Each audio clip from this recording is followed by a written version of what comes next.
What's up, everybody? Welcome to a brand new episode of the Hot Mic here on the Outlaw Nation channel. I am the Outlaw John Rocha, joined as always by this man over there, the Snyder himself, Jeff Snyder. How are you? Hello, Johnny boy! Woo! Woo! It's Kraven weekend. Woo! Kraven the Hunter. Here we go.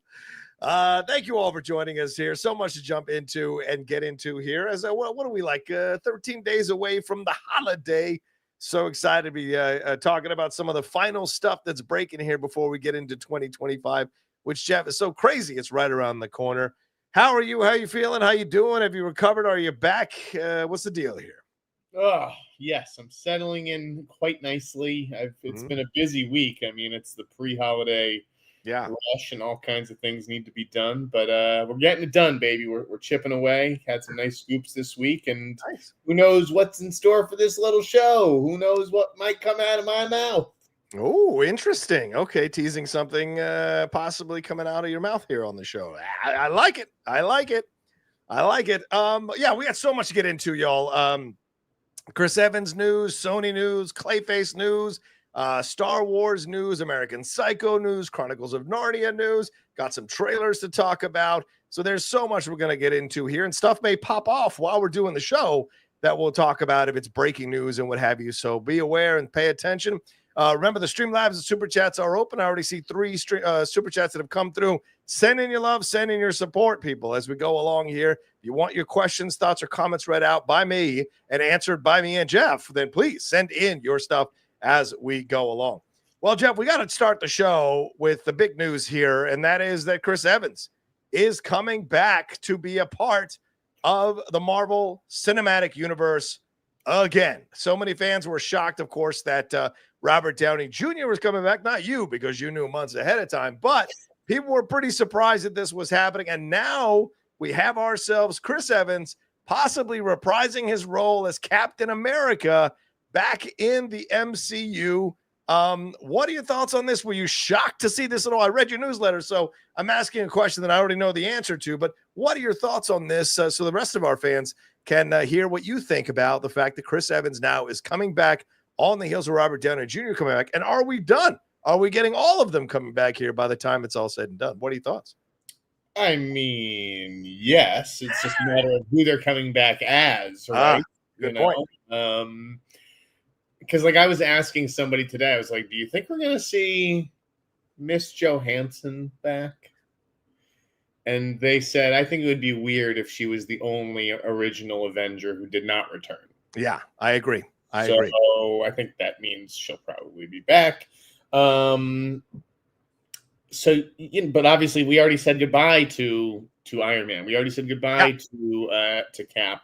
And so, these two matter, and these are the two big ones. I'm not surprised these are the first castings that we're hearing about this movie either. Yeah.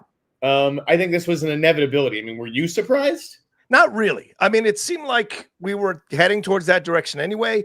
And look, let's be honest, let's be real, and not trying to be cruel or anything, but Chris hasn't really found much success outside of the MCU with all the projects, whether he's directing, whether he's leading them. He just haven't found much success. Yes, the Knives Out thing was fun, and Deadpool and Wolverine was fun, but he's part of the ensemble, not the lead. And so there's a different approach to this. So to me personally, I was not that surprised. And I'm sure Kevin seems to be in a bit of a stronger negotiating position at this point when you see how many of these actors have really blossomed out of the MCU and how many have not. So I bet he was in a better position to negotiate with Chris. And they must have pitched him something really interesting, storyline to play or character to play, because he said very clearly that he didn't want to come back and he wanted to just preserve the ending of Captain America that was so perfect at the end of Endgame. Now coming back, they clearly must have pitched him something really interesting, right, Jeff? Here's how I've thought about this in recent days. Like, I do think it cheapens it somewhat, but at the end of the day, like, people still remember how they felt in that moment. You know, certainly whether it's Iron Man's death or whatever it is, right? And they're still going to remember that, right? You can't take that away. Yeah, exactly. That said, this was an inevitability. Yeah, especially if you go by like what he's been up to. I mean, Pain Hustlers, Red One, ghosted. This is a train wreck of a run, and he needed it. He needs to like get back on the horse and remind people that he's fucking Chris Evans and whatnot. Yeah. Now the reports kind of went out of their way, I thought, to say, hey, he's not back as Captain America. He's not going to be in America because we have a Captain America movie to sell in 3 months. Or, That's true. Right. 2 months really. Yeah. With Anthony Mackie. So it was almost like, Mackie being like, hey, like this is me now. Like don't think you're coming back and picking up the shield again. I've heard who the character is, John. You've heard wait. Slow down. You've heard who Chris Evans is playing in the MCU when he comes back. You've heard who he's playing. I have. Okay. I was having the conversation today and someone mentioned it. It wasn't like a mind blower. Should we say who I heard? I feel like you should say who you heard he was coming back as. Let's break this on the hot mic to start off the show. Nomad.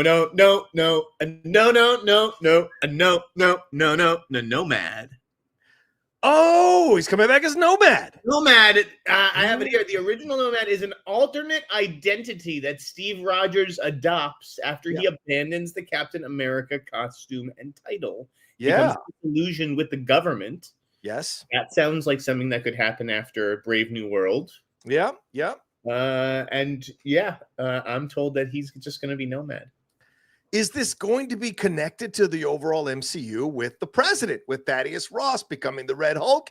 Is this going to be something that they motivate through the events of Captain America 4 New World Order? Is that what we think is going to happen here? I mean, I have no idea. You just spoke geek to me. Like as soon as you started going down that route, I was like, I don't know what any. Well, you've seen the trailer. You know that Harrison Ford flips out, becomes Red Hulk. He is the president. But I don't know like Nomad's history with Red Hulk or like what. I mean, he's basically just like old Captain America living under a different name. Is that basically what he is? Well, yes, yeah, basically that. And so Rogers living under a different name. No, would it be an interesting situation though? Like because I mean, we don't know what timeline he's in, right? With the way Avengers Endgame ended, it seemed like he kind of created multiple timelines for himself and ended up with Peggy at the end. So will this be Captain America from the Doom universe, and he is Nomad? Like, is that what we're getting? Are we setting a pattern here where all of these actors are going to come back, but they're all part of the Doctor Doom universe? So they're playing alternate versions or different characters that are similar to the characters that they played when they were heroes in the MCU. I wonder if that's the approach that they're taking. And will it only be the ones that didn't stick around? Like, will there be an alternate Thor character from the Doom universe? And these other alternate Doctor Strange? Will we get a different Doctor Strange as we saw in What If? Like, will we see those kinds of things coming out of the Doom universe? I know that's a little geeky for you, but the whole movie is just Marvel's version of It's What's Inside, where one actor is just playing somebody else, and I have no idea. I have no idea what the fuck is going on. Okay, and it hurts my head to think about it. And like anytime you have to be like, oh, what timeline is this, and who's playing? I mean, I'm out. Right. And that's what I told, frankly, DC when I was talking to them this week, where I'm just like, James needs to take this word Elseworlds and remove it from his vocabulary. Right?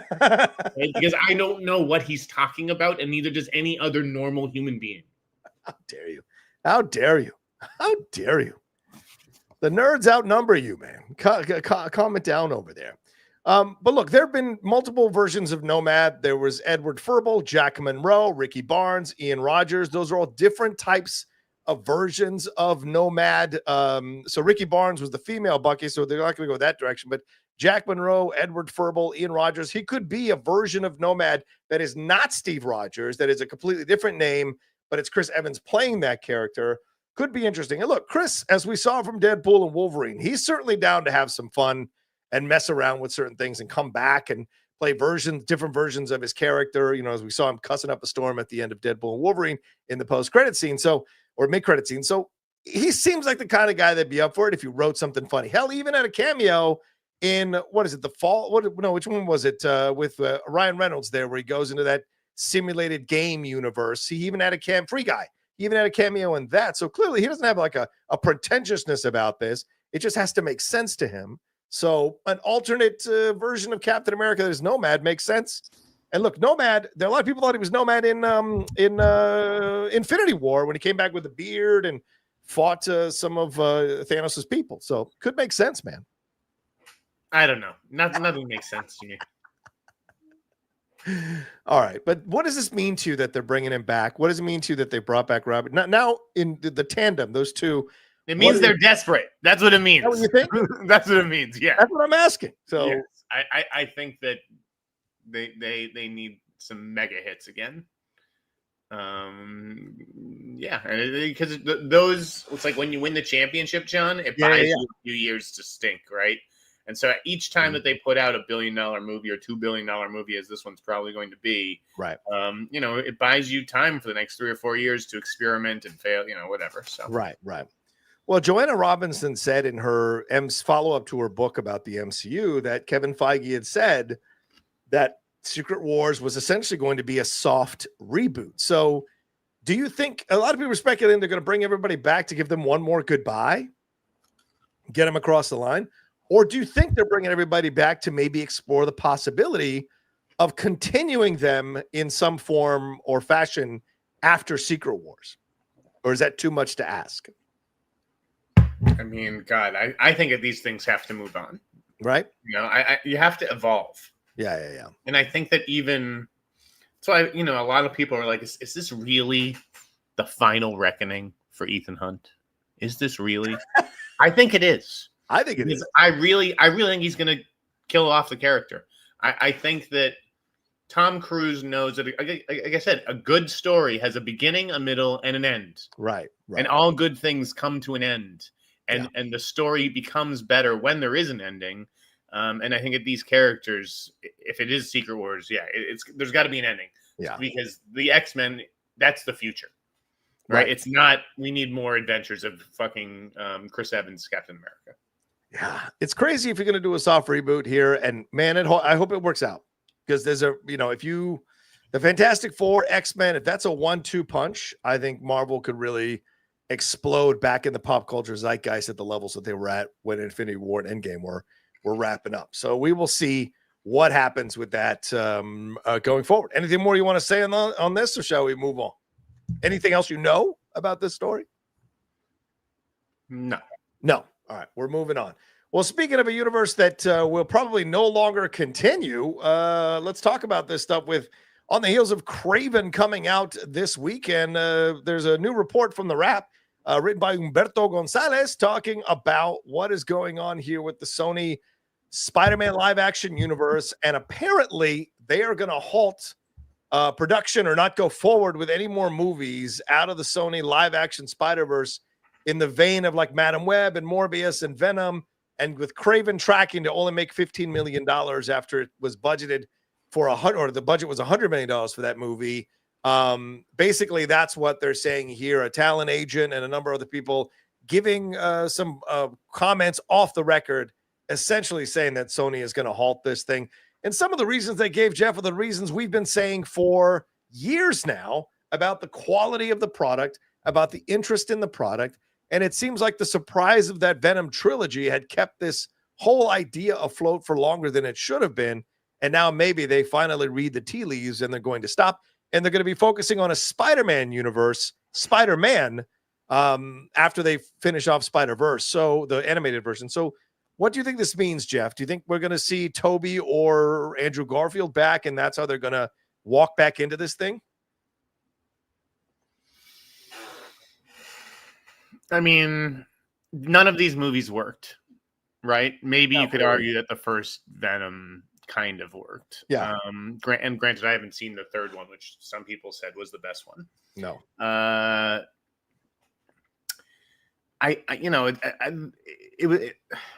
What else were they developing? It's like they're not pulling the plug on anything. It's not like they had a whole bunch of these movies lined up and ready to go. I think it was always kind of coming to a conclusion. I mean, are you telling me we're not going to get to see Bad Bunny? El Muerto?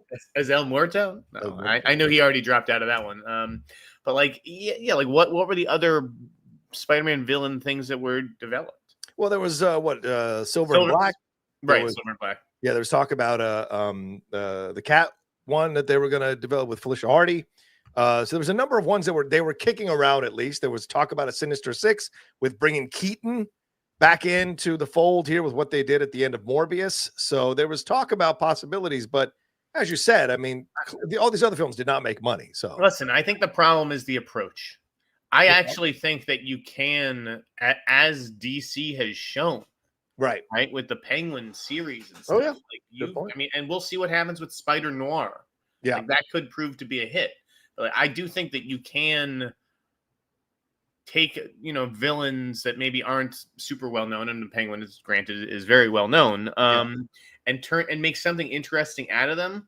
Okay. But you have to take chances, and you can't play it safe. And all of these Sony movies, like whether it's Morbius or Madam Web or Kraven, they all look like they were done by the same filmmaker. Yeah, even though they weren't. Right. They all have like the same sort of sheen, and it's the, let's face it, it's the Matt Tolmach, like a Rod sheen or whatever it is. Yeah. I think it's Tolmach. And yeah, I just think that if they were going to continue down this route, they'd have to completely radicalize it and go cheaper and grittier and smaller and leaner and meaner.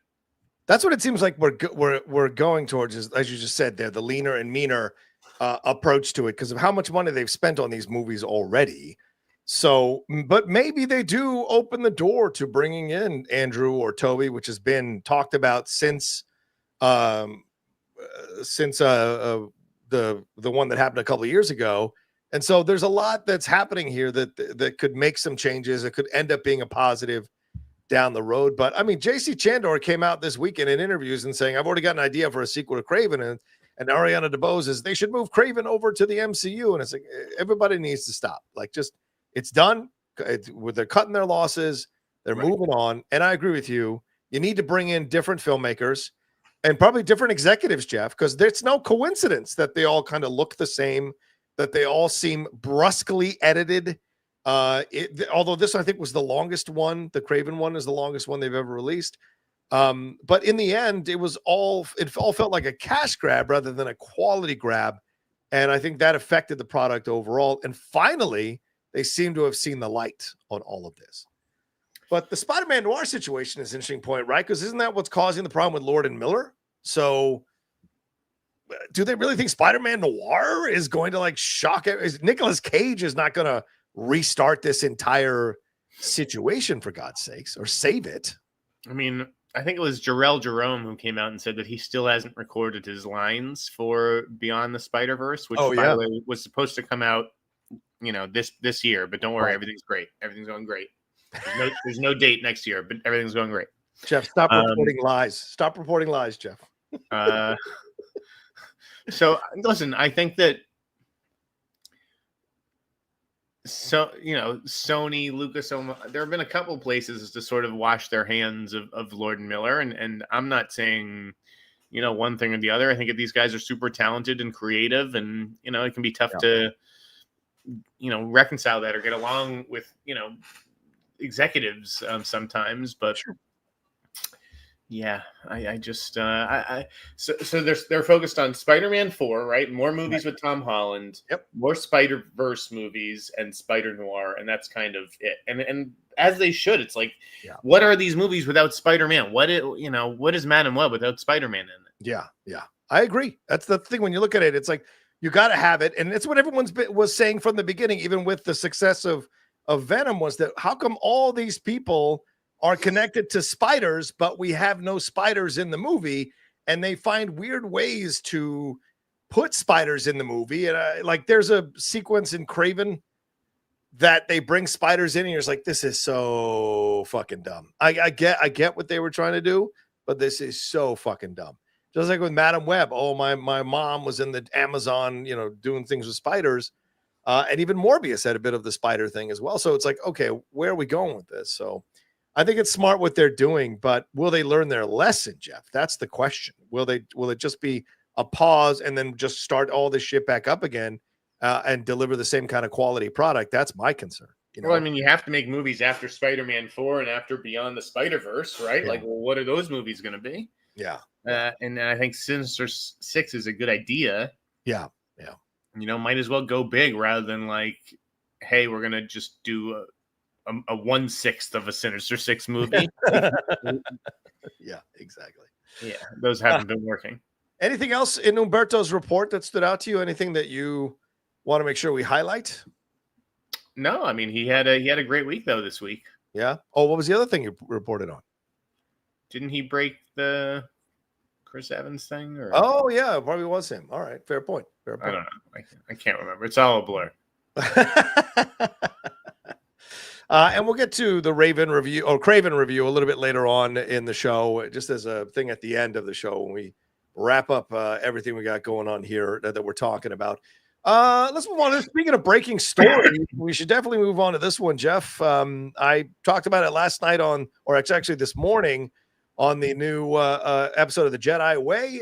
We talked about it on a number of shows this week, but Jeremy Allen White is absolutely joining the Star Wars universe. This is a scoop that you broke on Christian Harloff's show, and unfortunately, I forgot to say that on the Jedi Way, so I apologize to everybody that made a massive mistake there. But Jeff Snyder, you said it, that he is set to join the Star Wars universe in The Mandalorian Grogu. He will be voicing Rada the Hutt, which is Jabba the Hutt's son, and that it's unclear how much of a role Jeremy Allen White will have since it's a voiceover role. So this is a fascinating decision by Jeremy Allen White to do this as a way of going into the Star Wars universe, especially as he's doing a Bruce Springsteen biopic. So what were your thoughts on this? And do you like this as a move for him at this point in his career? What are your thoughts? I think Rada the Hutt is going to sound just like Bruce Springsteen. It'll be like an Austin Butler Elvis situation where he just can't lose the voice. Help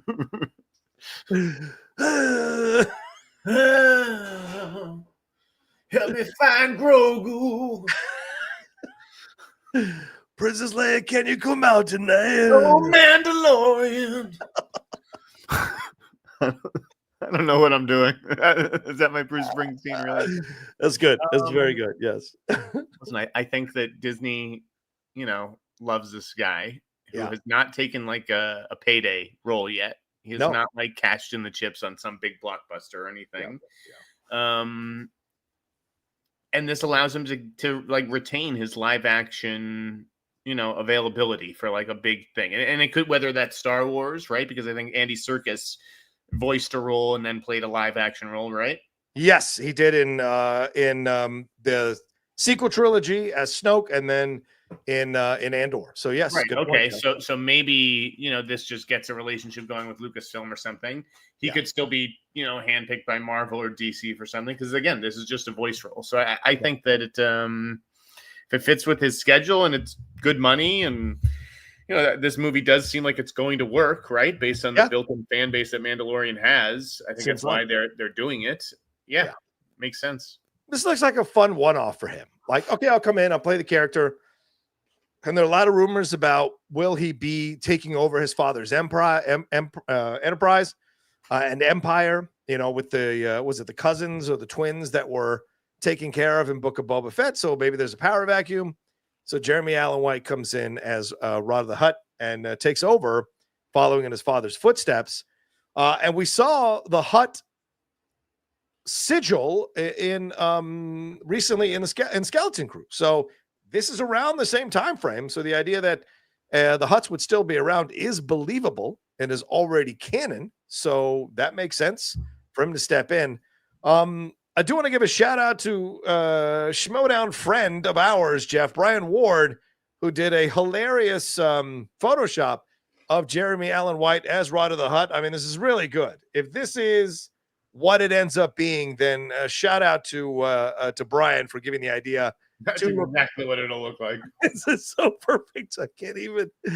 It's so funny. I thought it was fantastic. Got a lot of love. People wrote about it in sites, so wanted to give Brian Ward some love there. That's an amazing, amazing Photoshop of it. Yeah, but I like it. And look, he's going to come in. He's going to play this character. Probably there's some cool, interesting, fun lines. You'll be a part of the Star Wars universe. And how will other people react to it? And look, Pedro has done this. Pedro is going to be doing voiceover work on this film. So why not Jeremy Allen White, a strong actor who's won multiple awards now because of The Bear. So it's good pedigree to put into the film. And clearly you know, he wanted to be a part of it. So listen, if you get offered a voice role as an actor, I don't see a lot of people turn those down. Yeah.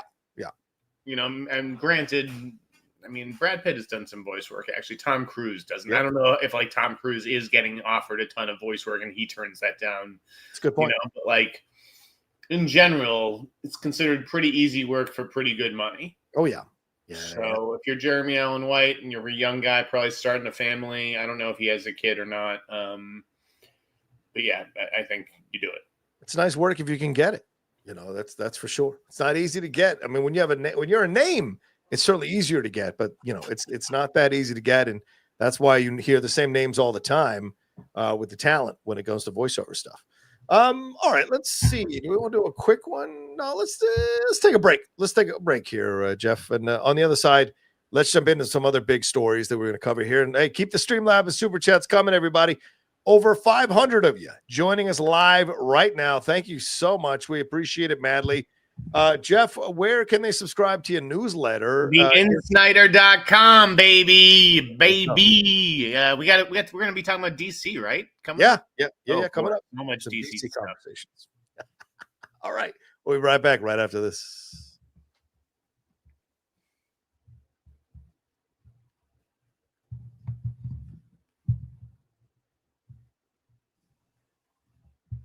All right, Jeff, you teased it. So here we go. Are we going to let's get into this Clayface situation. Speaking of DC here, this is happening. Clayface, DC Studios has greenlit Clayface, this Batman villain. It's going to be written by horror filmmaker Mike Flanagan. That's what's going on here. He'll write the script as he preps for his upcoming Exorcist reboot, but Flanagan is not going to direct. So we're going to hear about who will be directing probably very soon. Selected by Gunn and Peter Safran. Flanagan's Clayface movie goes back to 2021 when the horror filmmaker tweeted his desire to approach the Clayface character as a, quote, horror thriller tragedy, then met with Gunn and Safran last March to pitch the film, and now it's apparently happening here. But it's unclear if it's part of the main DCU slate and canon or, as Jeff hates to say, a standalone Elseworlds film like the Batman and the Joker was. So this is going to be interesting. Clayface is one of Batman's most notorious adversaries, but he's never made it to the big screen. He's a shape-shifting villain who debuted back in 1940. It's an actor who turns to a life of crime after adopting a character he portrays in a horror film. And as we saw in The Penguin, Eve Carlo, which was played by, I forget the actress's name, but we heard the Carlo name, the surname there in The Penguin. So interesting stuff here. Jeff, do you like this idea? Do you think this is an interesting next move for Mike Flanagan? What does it say about James Gunn? Once again, getting another interesting director/writer under the DC banner here. Well, something's not adding up. I'll tell you that much. Oh, okay. What is that? What do you mean by that? I mean, all the headlines were like Clayface greenlight at DC, right? Yes. You don't greenlight a movie without a director. Oh. Okay, that's not done. So they either have a director that, you know, Variety didn't mention. Right. Someone who maybe because negotiations are at a sensitive place. Right. I don't know if that's Flanagan. I don't think that it's Flanagan because I think Flanagan is supposed to shoot Exorcist first. Right. Yeah. Okay.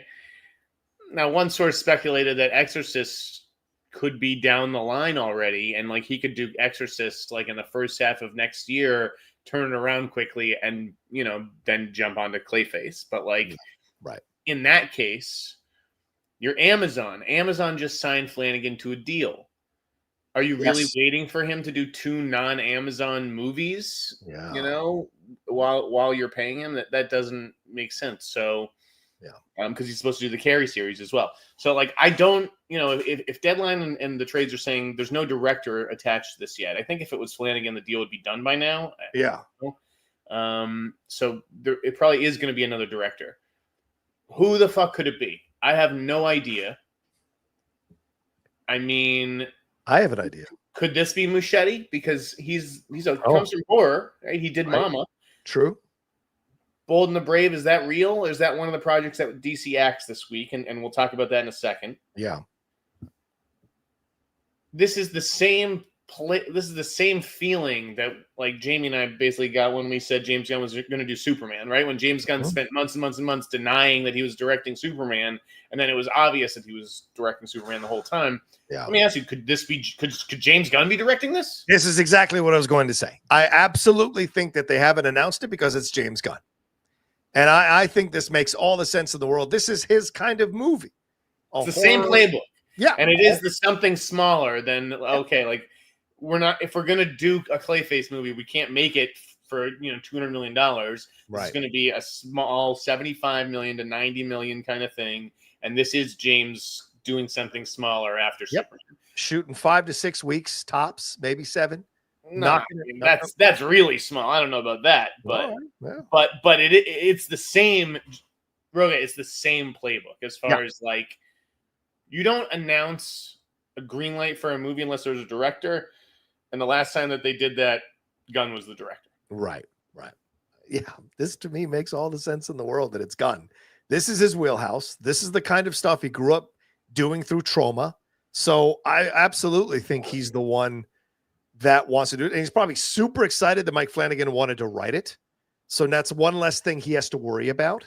And so directing it while working with Mike Flanagan, possibly creating a good relationship there. And then down the road, Mike Flanagan directs a film for James Gunn down the road when he wants to jump into the theatrical side. So to me, this makes all the sense in the world that James would do it, and after all the Superman stuff and he gets to all the hype, taking a step back to direct something small and have fun with it makes all the sense in the world to me. And it still lines up with Batman because Clayface is a big Batman villain. So is this his backdoor way of creating the energy and the vibe of the Batman movie that he wants to make?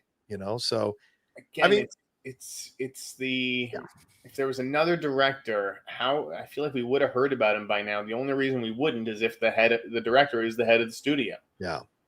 I mean, and I'd heard that Muschietti, they're just waiting for the right time to announce that he's off Brave and the Bold. I've said that. Right, you have been saying that for a while. Yeah. I just don't know if they're like moving somebody else onto that or if that project is dead. So what I'd heard that there were going to be 2 DC movies getting release dates this week. Yeah. Oh, okay. Talk about this. Go ahead. Which hasn't happened yet. Okay. And I assumed that one of them would be Sergeant Rock. Yes, the Guadagnino one. Yes. And so like I just got off the phone talking with another reporter who had asked me like, what are you hearing? Do you think it's going to, because yesterday's Austin Butler announcement threw me off. Okay. Well, we'll get to that in just a second.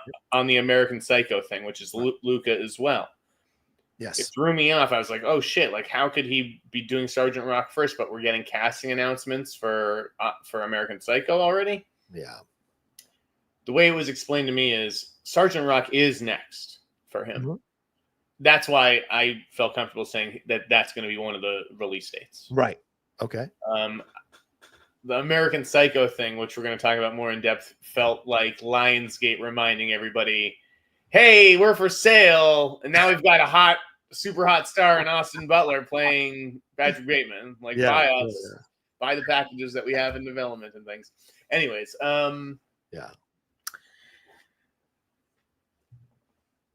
So we were talking about DC. The release dates, right? So the two mystery release dates, which we still haven't gotten, and then the axed movies, right? So as far as the axed movies goes, okay, there's so many to choose from. Yeah, right. I mean, Black Superman, that's not happening. Come on, like the Constantine one.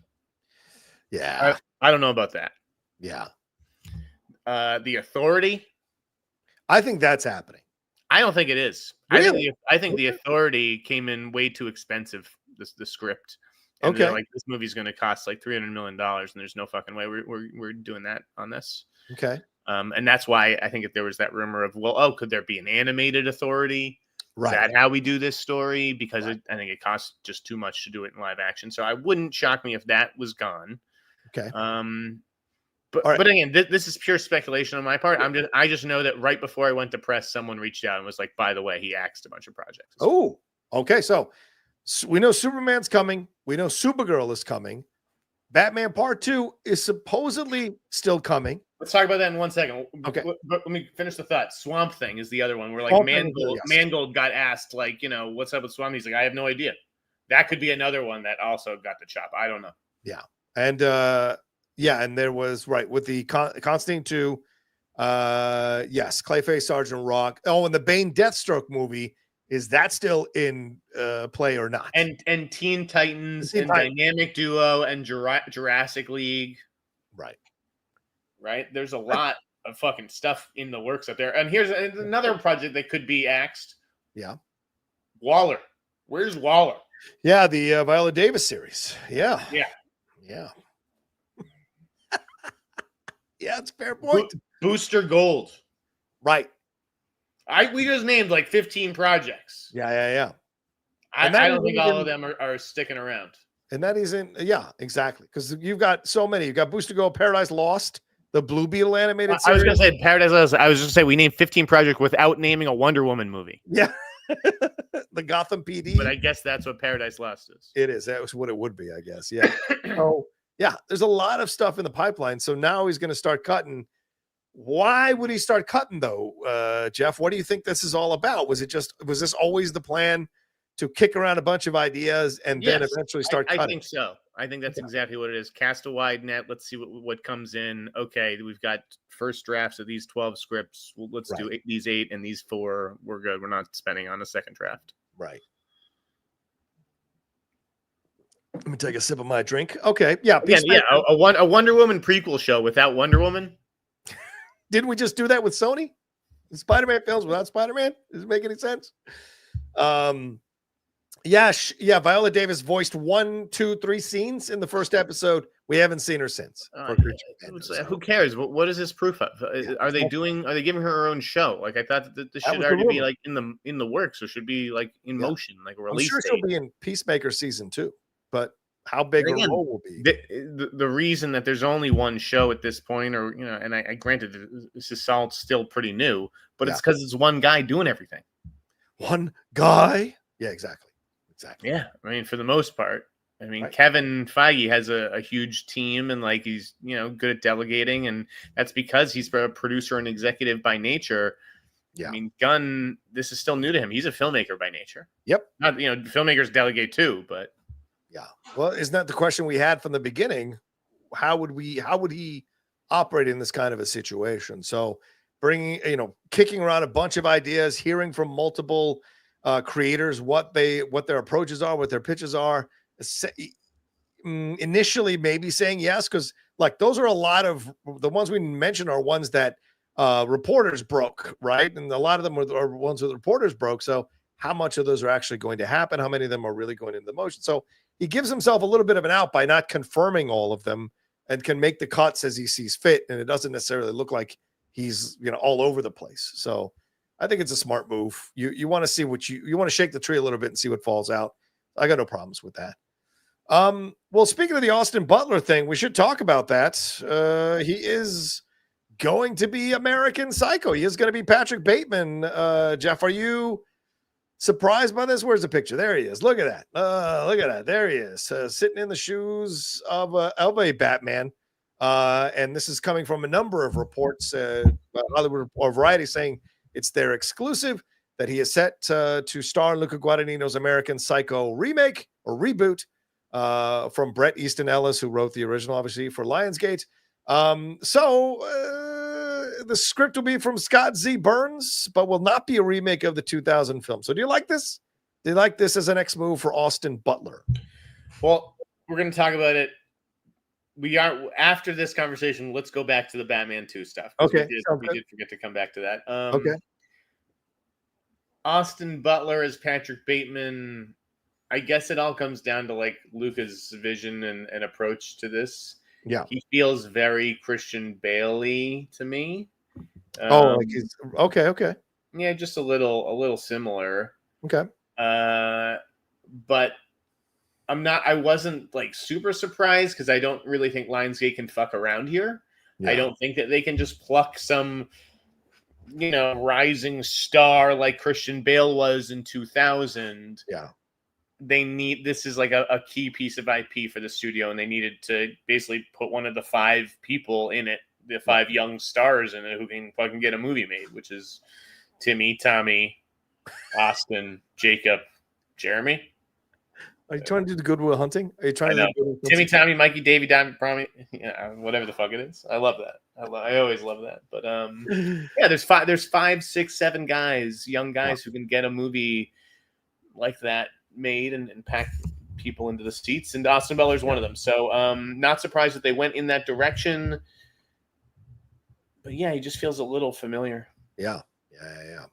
I think it makes sense. It makes sense. I mean, he just played a pretty ruthless killer in Dune Part 2.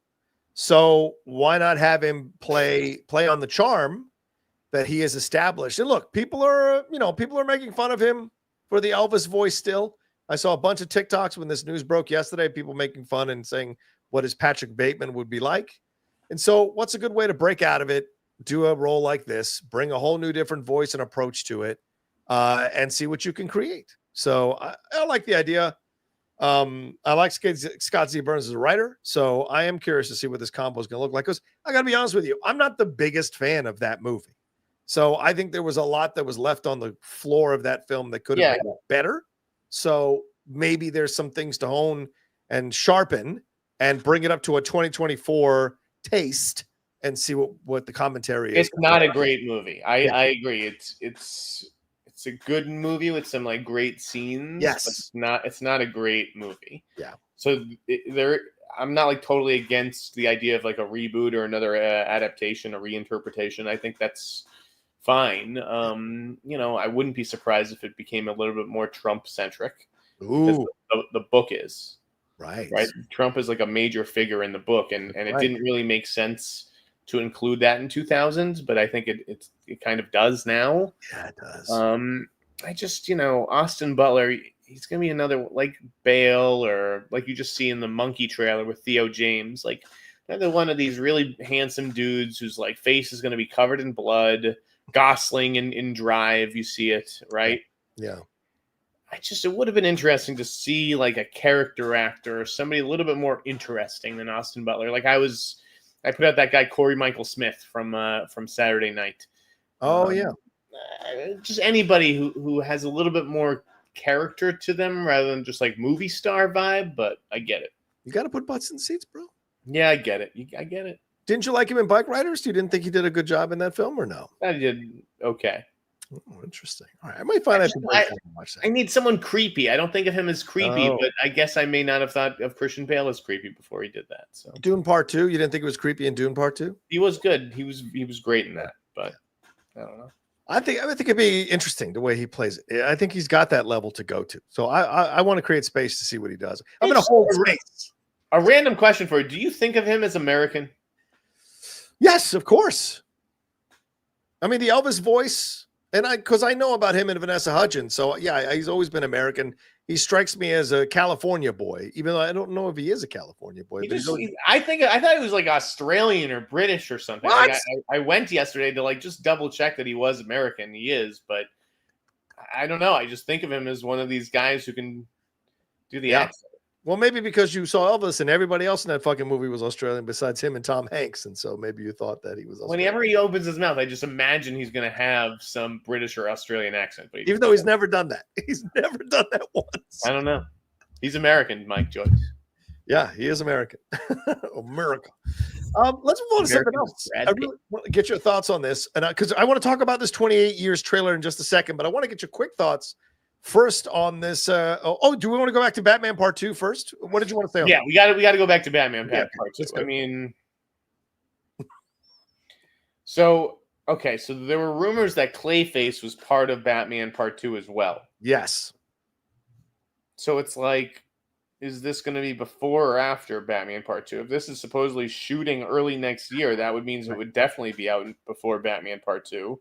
So is this a way to link Batman and the DCU, that kind of thing? I've heard this movie is set in the DCU. Yeah, the Clayface in the canon. Yeah. So here's my thought. James Gunn directs Clayface. Flanagan writes it. but it's about them working together to create. And Reeves produces it. It's about them creating the energy of the Batman universe. Now, are they going to connect it to Robert Pattinson, or are they going to create a new Batman? I think maybe this is their way of auditioning Flanagan to direct the Batman movie. He writes the Clayface movie. He brings the energy and the vibe that they want to have in their Batman movie down the road when they make it canon. And they're essentially auditioning him because he is a very established director on TV and, a few films. And you want to see, okay, what he can do with this. So you guys work together, create this. He's doing other things right now. James can direct this for now. And essentially, it's a way of him elevating him and then putting him in that position to direct the or to direct Batman movie down the road. So I think that's what might be happening. But, what Batman movie, though? What Batman movie? Whatever they're going to come do next. Because I don't, The Brave and the Bold is a nice thing to talk about. But I think they've got to, in essence, make a decision. Either Pattinson is their Batman or he isn't. But they need to make that decision down the road here. And I think very soon, because people are going to get confused. But I think that's what's happening here. I think he wants in. Who? Pattinson. You think he does? I do. I think it's Reeves that's the holdout. I think Matt Reeves is the one who's like, I don't really need him like popping up in like 10 fucking DC movies.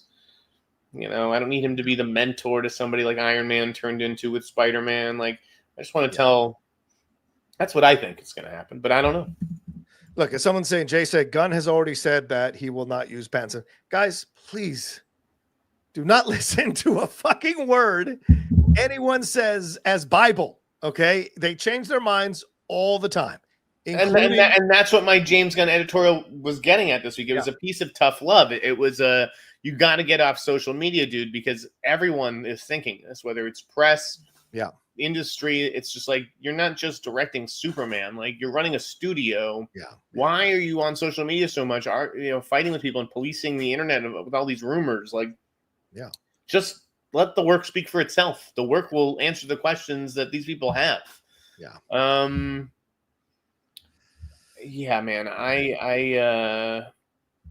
I don't understand the social media strategy. He needed it for a while, right? It obviously got him into trouble, but then it saved him because people rallied behind him. But it's like, you don't need that. What is the benefit of this? But I tell you this, I mean, it's working for a certain contingent of the DC Universe Twitter. And I'll tell you this, I made some comments about Creature Commandos over the last few days. People have come after me like crazy in some of the comments. And it's like they're turning it, these James Gunn fans are turning into another version of the Snyder bros. They're essentially becoming Gunn bros, and they're out here like anything negative about James Gunn, they jump on top of you immediately and insult you and call you all kinds of names, or like it's just incredible. You can't have a difference of opinion. You can't question this man. These people lose their fucking minds. So, but he becomes emboldened by that. I feel like I think maybe he has on purpose. He has become like the nerd who we were all rooting for. Right. To now he is the studio.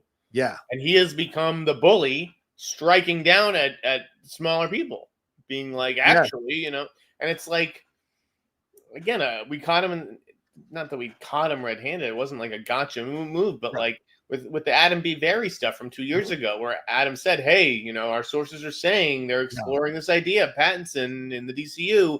And James is like, Adam B. Very needs to get a new source. He's like completely wrong. And then this week on social media, he said, yeah, actually, we did contemplate it. Yeah. Now, granted that he could have contemplated it well after that report came out. Maybe the report was bullshit at the time. But the point is, you don't need to put yourself in these positions where someone like me can then throw it in your face. Yeah. It makes no sense. Well, and that's why he needs his Kathleen Kennedy. That's what the whole column was about. And I'm not talking about the Kathleen Kennedy who's the CEO of Lucasfilm. I'm talking about the Kathleen Kennedy who was the headstrong producer in the early 80s who stood up to Steven Spielberg and told him no when he needed someone to tell him no. Exactly. That's the thing. You just have to kind of create this hierarchy, so to speak, and just focus on doing the work. Because if you have time to be on Twitter, I don't know, man. It seems to me like you should be working on the universe. It's like if George R. R. Martin all of a sudden started popping up on Twitter all the time, people would go insane. People would be like, write the fucking book, And so to me, this is, this is an interesting situation. I don't know what the positive is that comes out of it, because people are going to create. And look, it's not like he's stopped people creating rumors, Jeff. People are still creating rumors. People are still trying to fabricate or trying to hunt for information. He is getting caught a few times. I do think there's a bit of hubris behind this. And so this is what's all happening. No, it doesn't mean I don't like his movies. It doesn't mean I'm enjoying Creature Commandos. I love the 3rd episode that dropped last night. Like, I like James's product. What he's putting out is great. The problem is that this philosophy, I think, will end up biting him in the ass. You know, it's not like he doesn't have a history of getting in trouble on social media. That's the crazy part of it all, you know. It's, you know, he doesn't really have anything to gain. I don't think it makes him like likable. Maybe it makes him more approachable or relatable to like the average person. Yeah. But I don't know. It rubs me the wrong way. So yeah. And look, the indirect result, he may not have done this on purpose, but the indirect result is now, as you said, these fans have become just as angry in some ways as the Snyder bros, and they're defending of James Gunn. You can't have a difference of opinion with him or have an issue. They'll call you crazy or all kinds of names. And it's like, well, what can't we just have a different opinion about something? So it's a sad thing to see. Saying he was like the geek who sort of wormed his way into the studio system, and he made us all proud, right? He was like our guy behind enemy lines in a way. Right. But now he, you know, is the studio, and I do think it's changed him a little bit. Yeah. And it's bound to change people, for God's sakes. Yeah. All right, let's move on to this other story that I wanted to hit. Jeff, your thoughts on this? I know you commented on it. So some people were speculating that Greta Gerwig might be out at Narnia, but the Chronicles of Narnia's producer has said that Greta has a very new take on the Chronicles of Narnia and said that it's, quote, all about rock and roll, baby. And this is an odd situation for me to hear that from. I mean, Amy Pascal, you know, God love you. She's very successful as a producer. Talk about getting in trouble with comments, but like, I don't know. Calling Chronicles of Narnia is essentially a religious story, masked in these characters. You think it's rock and roll, but you think she's not leaving this project. Some people were speculating that she might be leaving soon. What are your thoughts on this? Yeah, I don't see her leaving. I just think that she's be ashamed to like have blown this last year of momentum on a project that never comes to fruition, right? Yeah. I think she'll ultimately stick with it. I don't know if she's going to do 2 movies or whatever, but I think that she has come this far, and I don't see her abandoning it. You know, I'm curious like when it's going to get going and you know who's going to be in it. Obviously, it sounds like there's probably a role for Saoirse. Wouldn't be surprised if she was playing the White Witch. Oh yeah, I could see playing like a younger version of the Tilda Swinton character. Sure. I'm told the movie's going to skew obviously pretty young. Mm-hmm. As it's kind of like a prequel to Lion the Witch in the Wardrobe. So you know, I guess it's a way to, well, not. I was going to say it's fill the Harry Potter void on the big screen, but this is a Netflix movie. I mean, it's going to get a theatrical release. Yeah, but not. But not a big one. Yeah, I guess you know if Harry Potter, right, is going to be on televisions for the next 10 years, is there a way to do something Potter-esque on the big screen? And that's probably the opportunity that Greta senses. Yeah. Yeah, I just, you know, Amy, what is a rock and roll Chronicles of Narnia mean? Like, for God's sakes, come on.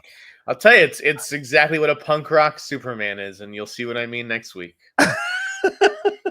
Interesting. What do you mean by that? What are you saying by that, Jeff? What does the punk rock Superman mean? I'm just, hey, punk rock. That's the word, baby. That's the word. Okay. All right. Let's do it. What does this mean? Rob says, Rocha, you know Austin Butler was in Arrow on CW. Jesus, Rocha, don't you know every little fucking thing Austin Butler has ever done? Yeah, God. I saw 1 season of Arrow. That was enough for me. I think of the choices that these people make when they're young actors are different. We're talking about a different actor now. Yeah, Johnny Depp was in motherfucking Friday 13th. Or wait, no, Nightmare on Elm Street. Kevin Bacon was in Friday the 13th. Like, you know, people start out where they start. Rocha showing off his horror trivia knowledge. Look at that. Just say. Jeff, real quick, this just dropped on Variety. I gotta get your thoughts. Maybe you were a child at some point and watched this movie, but there's apparently a Chitty Chitty Bang Bang remake in the works from Amazon, MGM, and Eon Productions, where, of course, the backers of the James Bond franchise. The film is said to be in early stages of development, with Eon and Amazon in the process of meeting with potential writers and directors. And of course, this is the 1968 classic led by Dick Van Dyke, who was dancing in a recent music video, apparently. So you like this idea? I mean, this was produced by Albert Broccoli, who, of course, is, did the James Bond stuff earlier. And so now Barbara Broccoli may be taking over in producing this as a legacy with her father. So what are your thoughts on this? Do you like this idea of a chitty chitty bang bang? No. This is like, fucking, I got so many goddamn wires and they all get tangled. What are you doing, man? This is like Amazon having a meeting with Eon, right? And being like, so I got James Bond movie coming, huh? We thinking maybe 2026? And Eon coming in and goes, yeah, we're thinking about that James Bond movie, but we got something else for you. 4 words. Chitty, chitty, bang, bang. What do you think? Amazon's like, oh my fucking God, we'll buy it. Just give us a fucking James Bond movie already. Yeah, I don't think anybody gives a fuck about Chitty Chitty Bang Bang. I don't know. What are we talking about here? Like, is this for real? Yeah, it's just, well, it was reported on Variety, so it makes sense that they would want to do this. Maybe because they see the success of Wicked and musicals. Everything's a musical. That's musical. Right. Guys and Dolls is coming back. Everything is. So yeah, I guess you're right. We'll see. Also, one more thing in Variety here. Tom Holland apparently has signed a producing deal with Sony Pictures under his newly launched Billy 17 banner alongside Harry Holland and Will South. They will kick off their partnership with an original project that they've been developing together titled Burnt, with Academy Award winner Rodney Rothman set to write the screenplay. Plot details are under wraps, and it's envisioned as a starring vehicle for Tom Holland. So this is interesting that he wants to continue his relationship with Sony Pictures, Jeff, maybe because of the success of Spider-Man and him being a part of the Marvel universe. I mean, I would argue it was more Marvel and the MCU and Disney who brought him the success, but clearly wanted to stay in partnership with Sony Pictures. Does this hint at a Tom Holland leaving the Spider-Man character sooner rather than later? No, I think it's a little quid pro quo. I think it's like, stick around to play Spider-Man a little bit longer and we'll do some of these other projects that the town, I think you can tell, maybe isn't necessarily in a rush to do. Although, he also has the lead in Nolan's new movie, which could change his entire career. That's true. It's a good point. Good point. Yeah. Or I could sit here and be like, this is about giving his dirtbag brother a job. Oh my God. Just kidding, Harry. We all know Tom Holland's brother is lovely, but yes, he's going to be a partner in the production company with him. So yeah, nice to have a famous brother who can sling webs. I agree. Okay. The interesting part of this, I thought, was the Rosie project, which it didn't say he was necessarily attached to. It's just a project he's going to produce, but that is a project that has been around Sony for it seems like a decade, and it just goes from one big star to another. Yeah. Again, I don't know if it'll ultimately be him front and center, but I think it's a good project to attach himself to, even if it's just as a producer. Yeah. Of course, they put him as the lead in Uncharted as well. So, he's got some good relationships with Sony for sure. All right, let's move on to this other one. Jeff, let's go into some horror things before we take another break here. 28 years later, that trailer dropped this week. Holy Mary, Mother of God. What an incredible trailer here from director Danny Boyle and director Alex Garland. Wait, hold on. Danny Boyle and Alex Garland writing this one.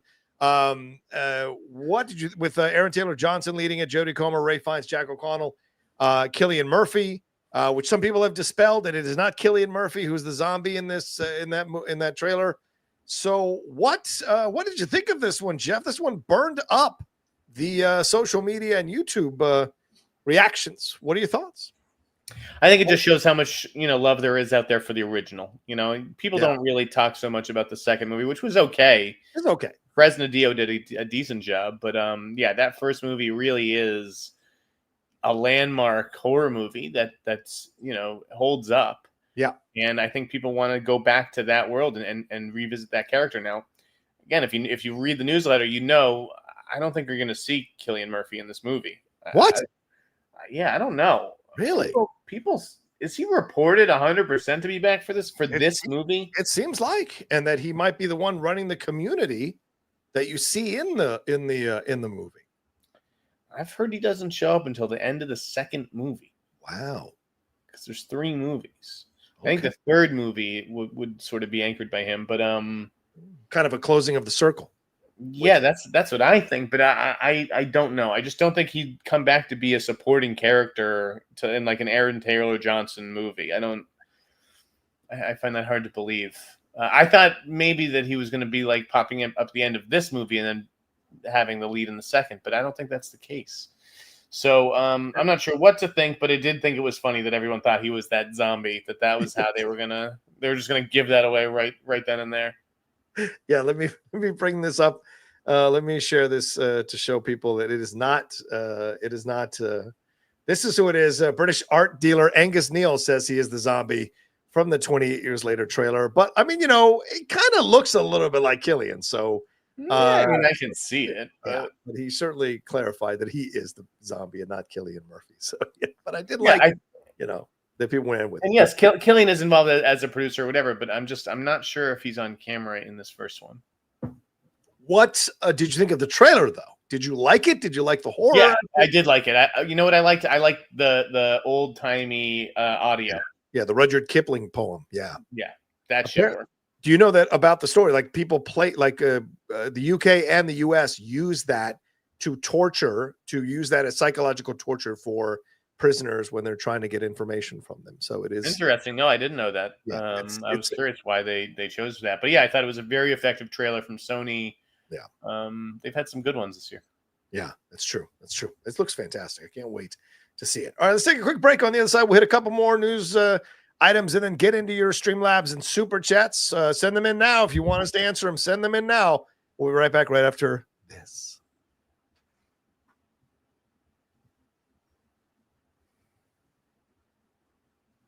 All right, Jeff, we got to circle back on a story here. This is apparently all set.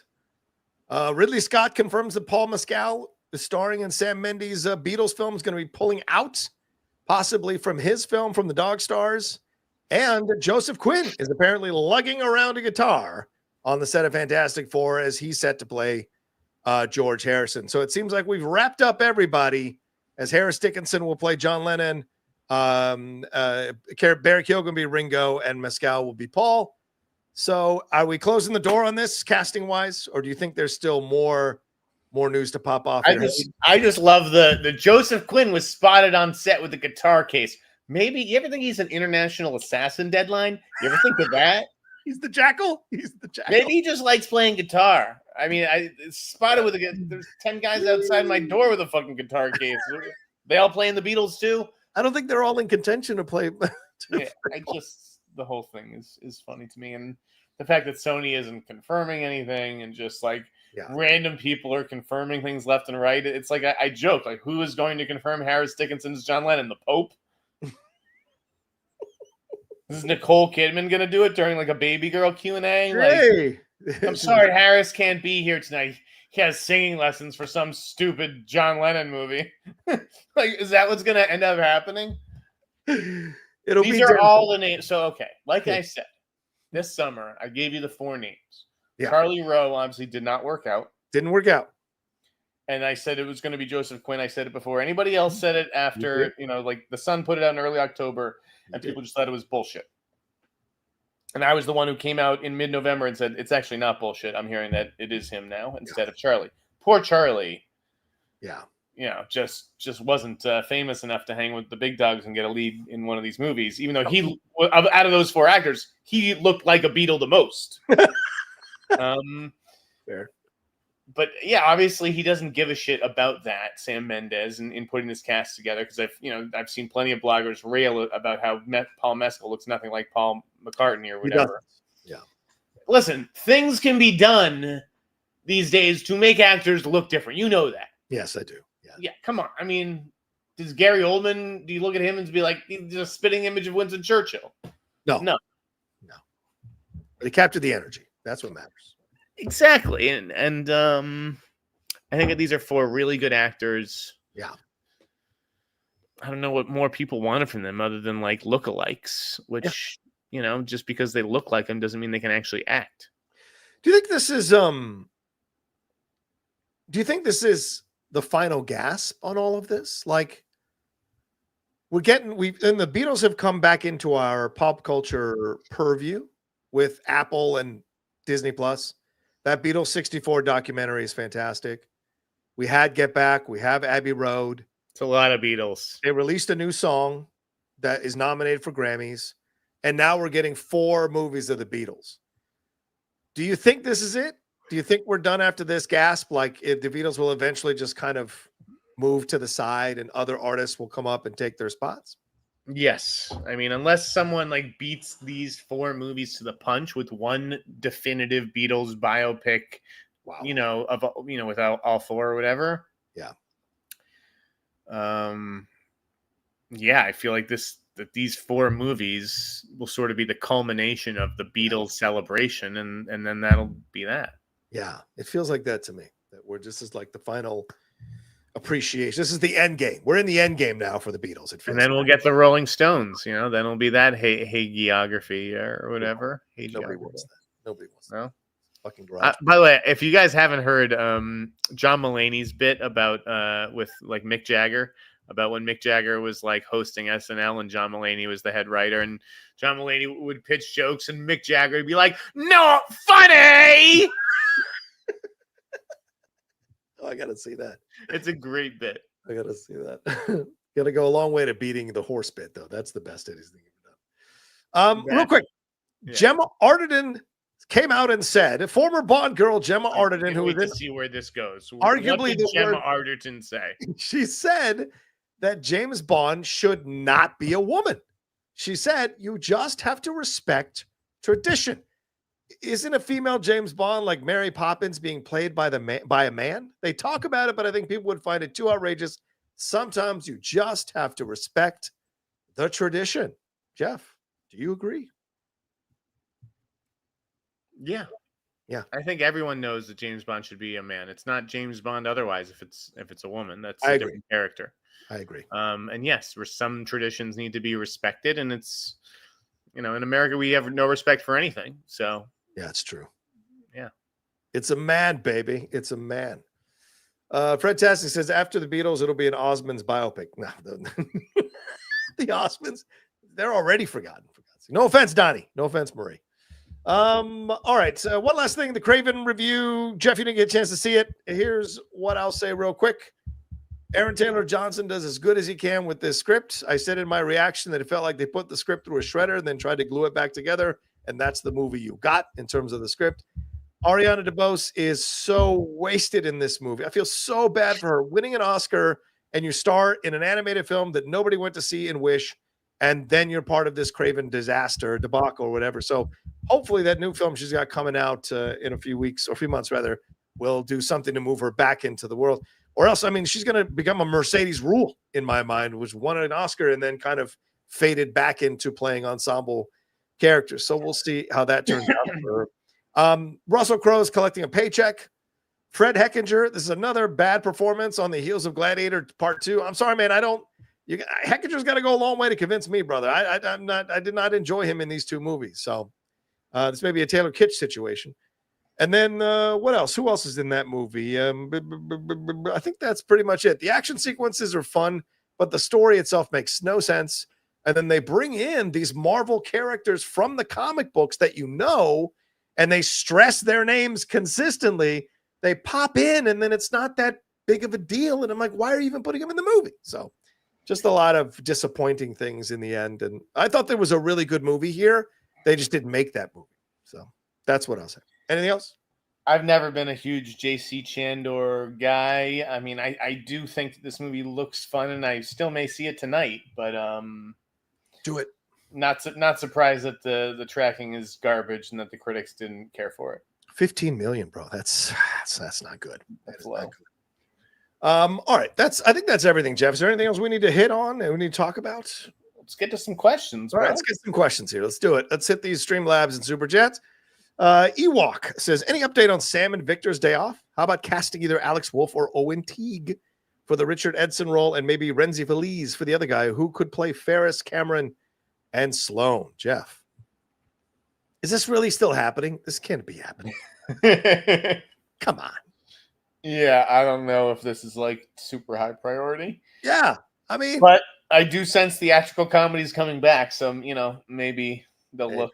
We'll see how Naked Gun does. Let's see how Naked Gun does next summer for Paramount. Oh, good point. Alex Wolff or Owen Teague for the Richard Edson role. I mean, sure. Why not like Will Poulter or somebody? Or yeah. I mean, you should just bring back it's Richard Edson. He's still Renzi Feliz wouldn't be terrible. Who could play Ferris, Cameron, Sloan? This is a labor intensive question. I think you should just have them as like in the background, kind of like Rosencrantz and Guildenstern, where you see Hamlet passing by in the background or Ophelia passing. You don't actually have them walk in and do scenes with you.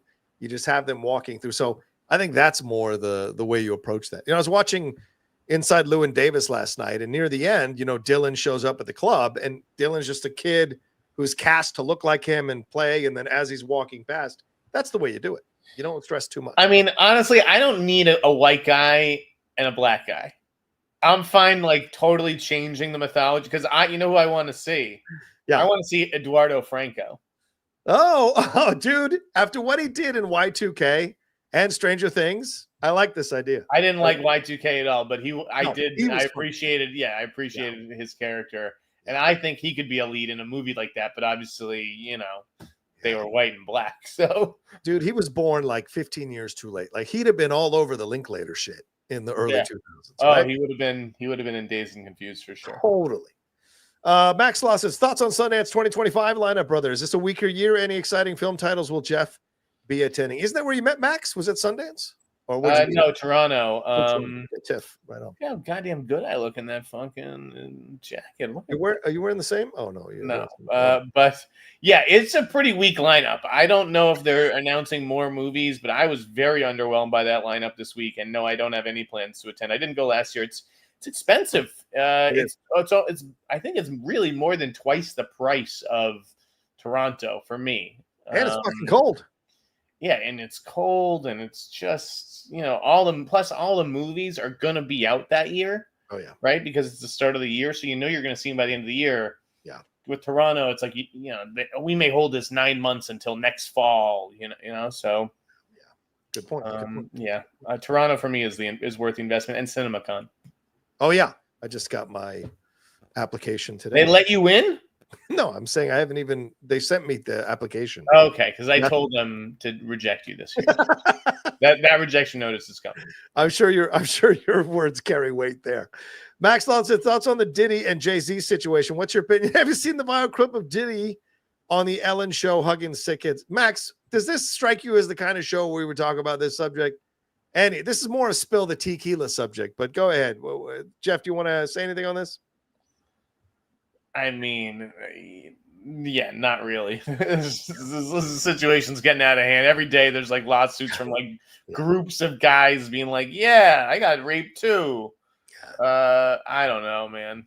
Yeah, I'm not touching this because all of it is alleged. All of it is an accusation. Just because Diddy can hug a sick kid without it being like nefarious. Yeah. I mean, mafia guys took care of orphanages all the time while they were killing people in the street. So, it's like, people have a way of compartmentalizing. So people aren't all good or all bad.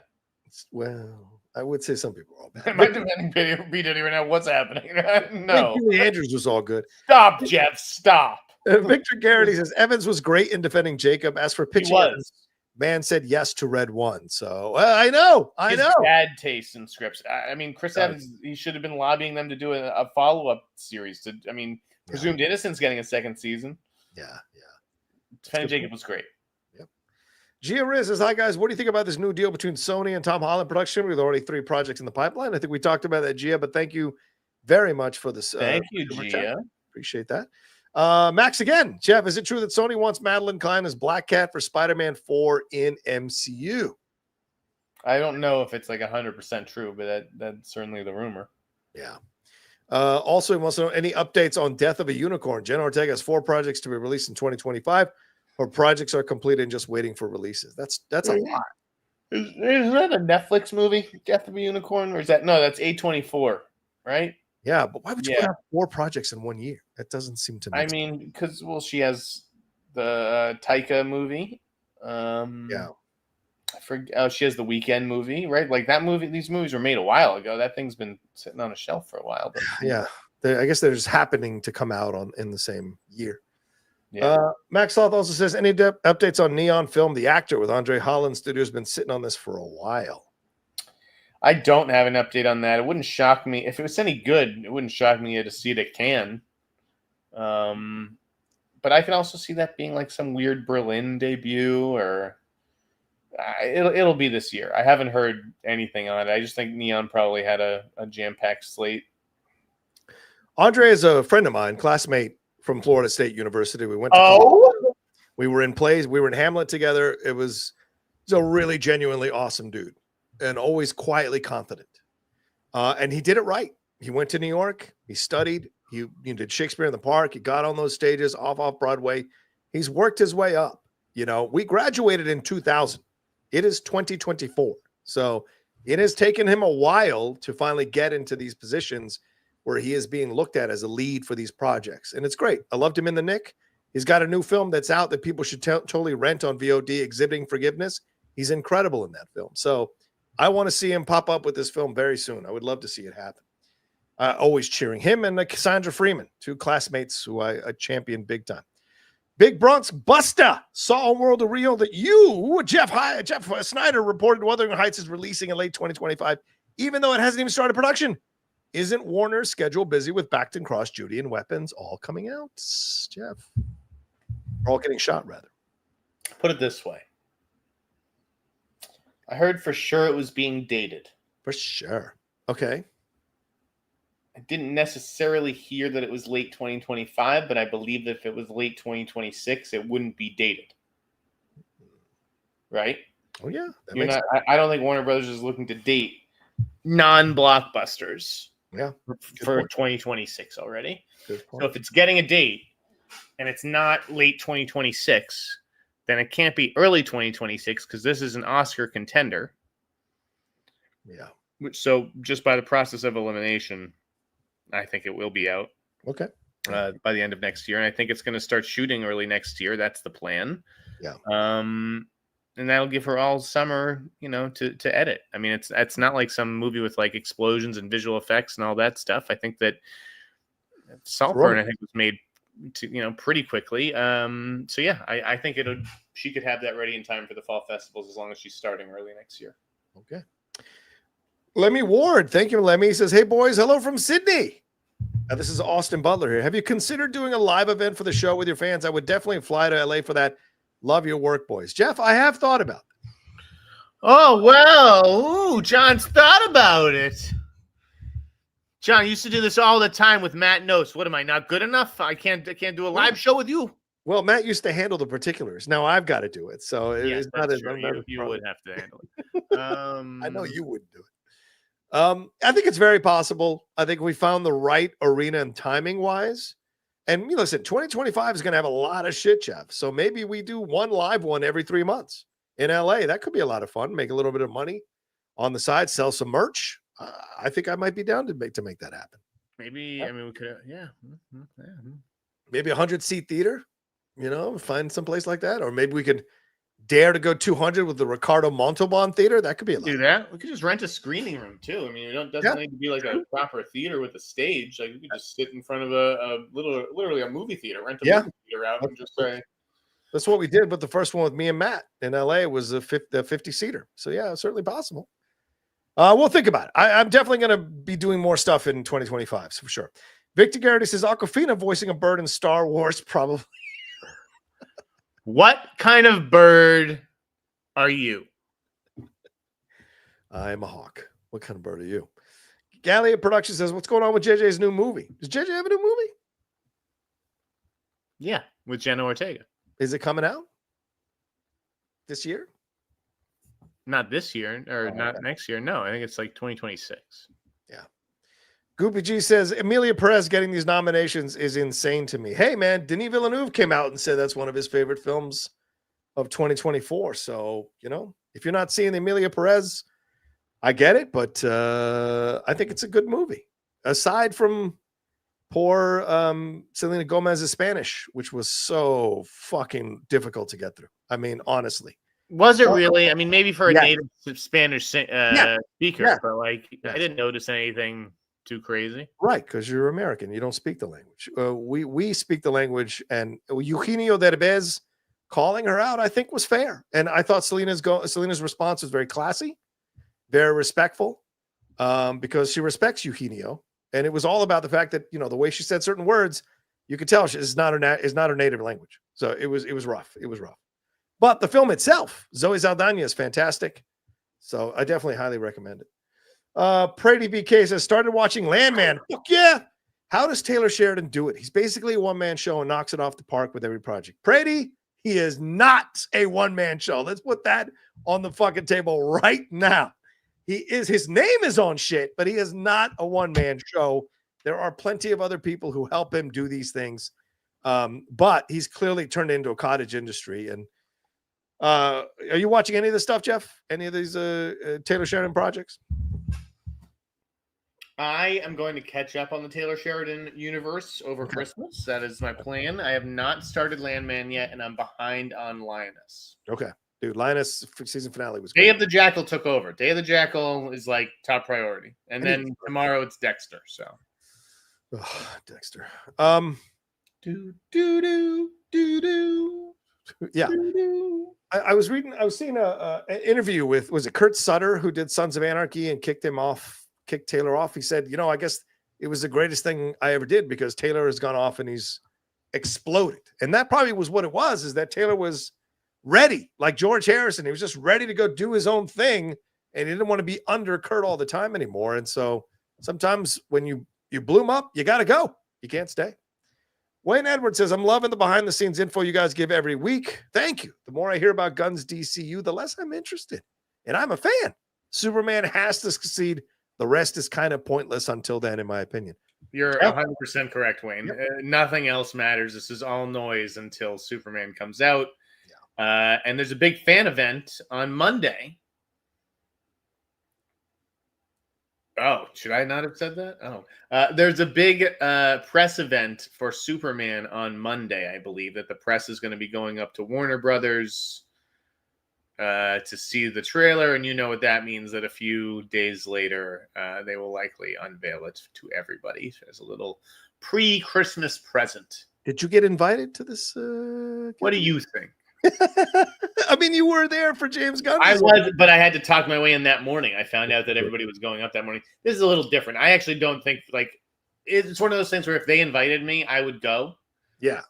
But I'm not going to ask or fight my way into it because it's a fucking trailer debut. Like, right. To me, that was like, yeah, you can't do this Q&A with the press if I'm not there. Yeah. You can't do it. Yeah, that's good. But yeah, this is marketing. Yeah. Sloth says, did Rocha watch The Brutalist at home yet? I did. What were his thoughts? I loved it. It was incredible. Does Jeff still say he won't watch The Brutalist again due to its massive size? Could it win Best Picture? I will watch The Brutalist again. Yeah, I would like to take somebody to see it. I want to see it in the IMAX. The problem is with The Brutalist is that it's really a movie you can only see one day of the week. Because it's your entire day. Yes. Yeah. The Sunday afternoon movie. It's not a nighttime, let's see this at 7 or 8 o'clock at night, because the person I see movies with will fall asleep. I mean, fair enough. So yes, this afternoon, not this afternoon, I would say Sunday afternoon would be a good time to see that one. Is there a off air?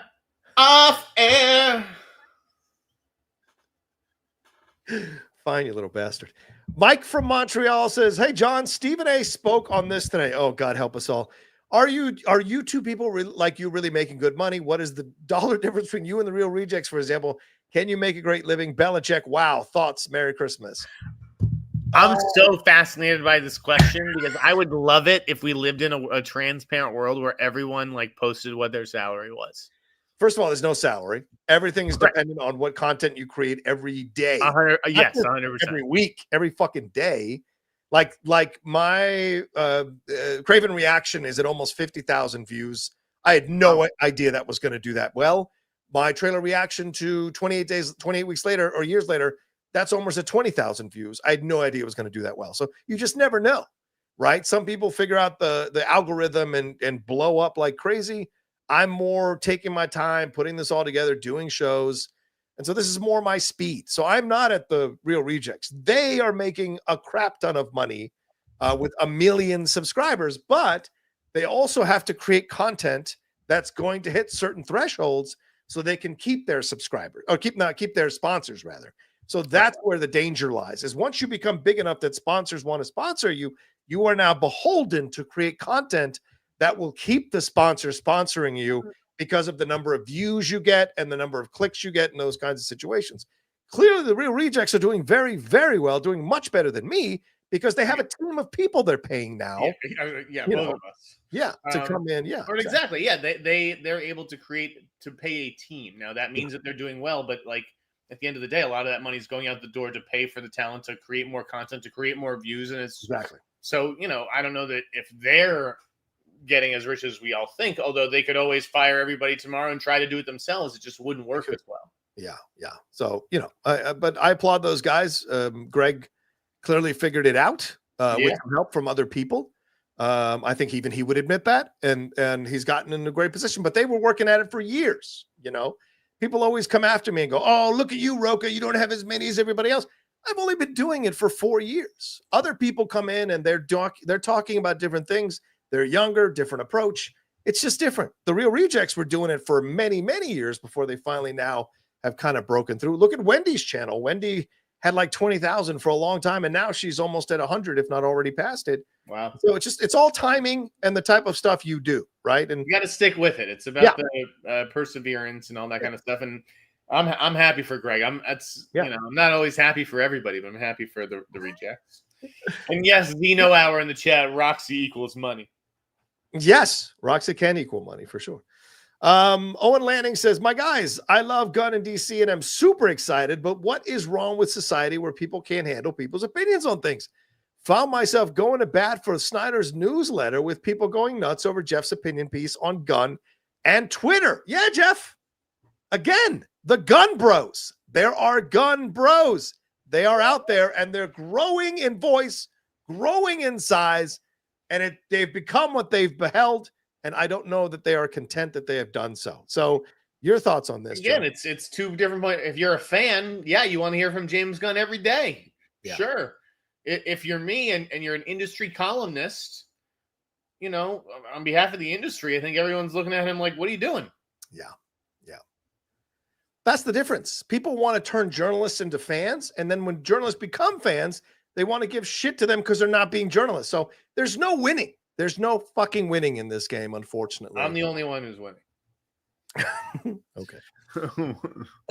And thank you, Owen, for that wonderful support here. Sloth said Ridley Scott has 4+ projects in development and 2 of them with Paul Mescal, but he will be committed to the Beatles film for the future. Any idea what Ridley Scott's next project will be for the foreseeable future?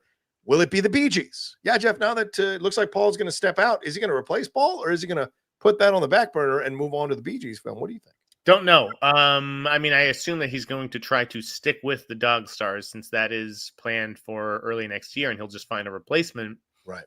But I don't think, I really don't know what the Dog Stars is.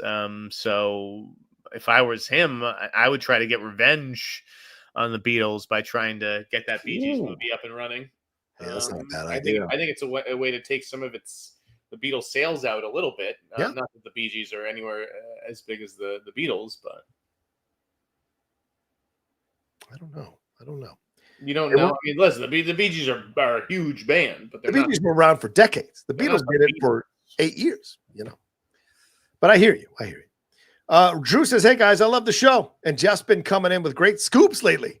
What are some films that y'all think are being underrated this award season or some films you'd like to see get love at your dream Oscars ceremony? Well, go ahead, Jeff.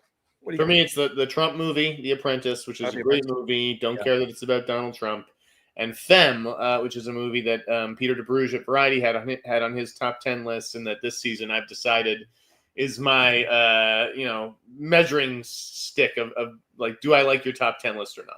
Is it your cause celeb? Is it your cause celeb? Maybe. Yes, Femme guys, check that movie out. Yeah, really. John Waters had it in his top 10 as well. That's right. I think Nosferatu. Sadly, I voted for the Critics' Choice Awards. Nosferatu didn't get as many nominations as I was hoping. I think maybe it was just released too late. I love that movie, and I think it's being underrated by a lot of people. That's in my top 5, that movie, maybe even 3 of the year. And so to me, I'm just blown away by how many people are not giving respect to that movie. I just think because I think a lot of these people don't want to watch horror, dude. And I think that's why it gets fucked all the time, is that a lot of people don't, I don't watch horror. And it's like, well, what are you a critic for? Like, if you're a critic, you shouldn't be able to say that. Like, you have to watch everything. It's part of being your job, get over yourself. My 2 cents. Mike H says, I've been on a big Western kick. Nice, Mike. Recently, and I'm lamenting the lack of good Westerns these days. What are your top 3 Westerns? Mine are High Noon, Unforgiven, and Butch Cassidy and the Sundance Kid. Jeff, do you have a top 3 with Westerns? Can you venture a top 3? No. Okay. Mine are The Searchers, The Magnificent Seven, and Unforgiven. Those are the top 3. Open Range is in the top 5. 4 is always like, it's the good, the bad, and the ugly. So it's like, these are what I play with when it comes to Westerns. But, I hear you, man. There's a lot of good Westerns. Mike, DM me. I will throw some suggestions your way. There are always these interesting foreign Westerns that come through that are really interesting to watch as well. Mads Mikkelsen was in a fantastic foreign Western. Guy Pearce, The Proposition. So there are these Westerns that are shot in other countries that will tide you over, so to speak. So I can help you out with that. Fred says, hey, hi, Mike. You two are my information pipeline about Hollywood. Oh, God help you. Question for Jeff. Has doing the show with Rocha changed the Snyder newsletter and the stories you pursue? No. I will answer that for Jeff. Yeah. Rocha can answer that for me. No, it hasn't. Jeff has always been his own person. That's why we get along. And that's why the show works. Jeff does his own thing. And by the same token, I do the show.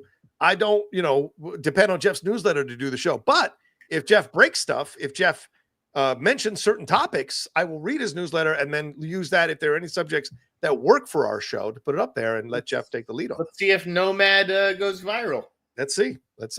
One more before we go to break here real quick, Jeff. Hi, Jeff. Film Channels Online.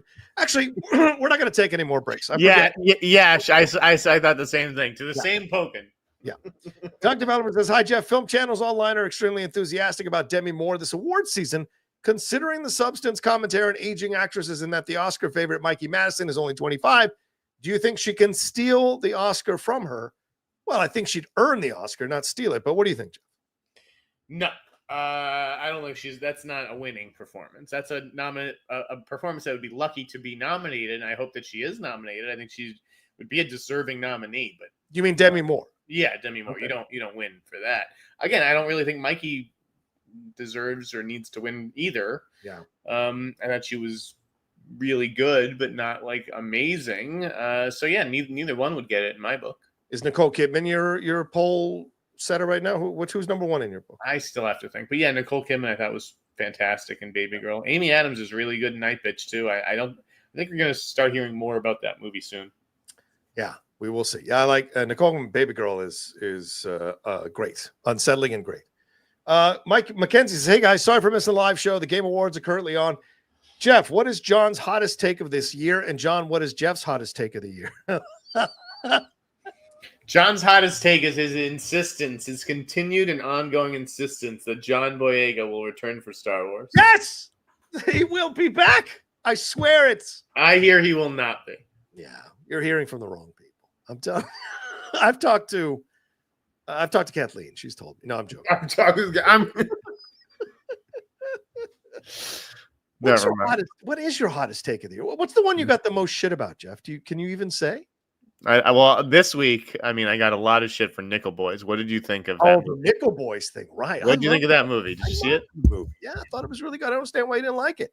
Dog shit. People found your other tweets and putting it up. I saw that people like quote tweeting you from other tweets you did in years past, and Please go ahead. I stand by every opinion. There's nothing anyone can say that's going to make me say something nice about Nickel Boys. It was torture. I couldn't wait to leave that theater.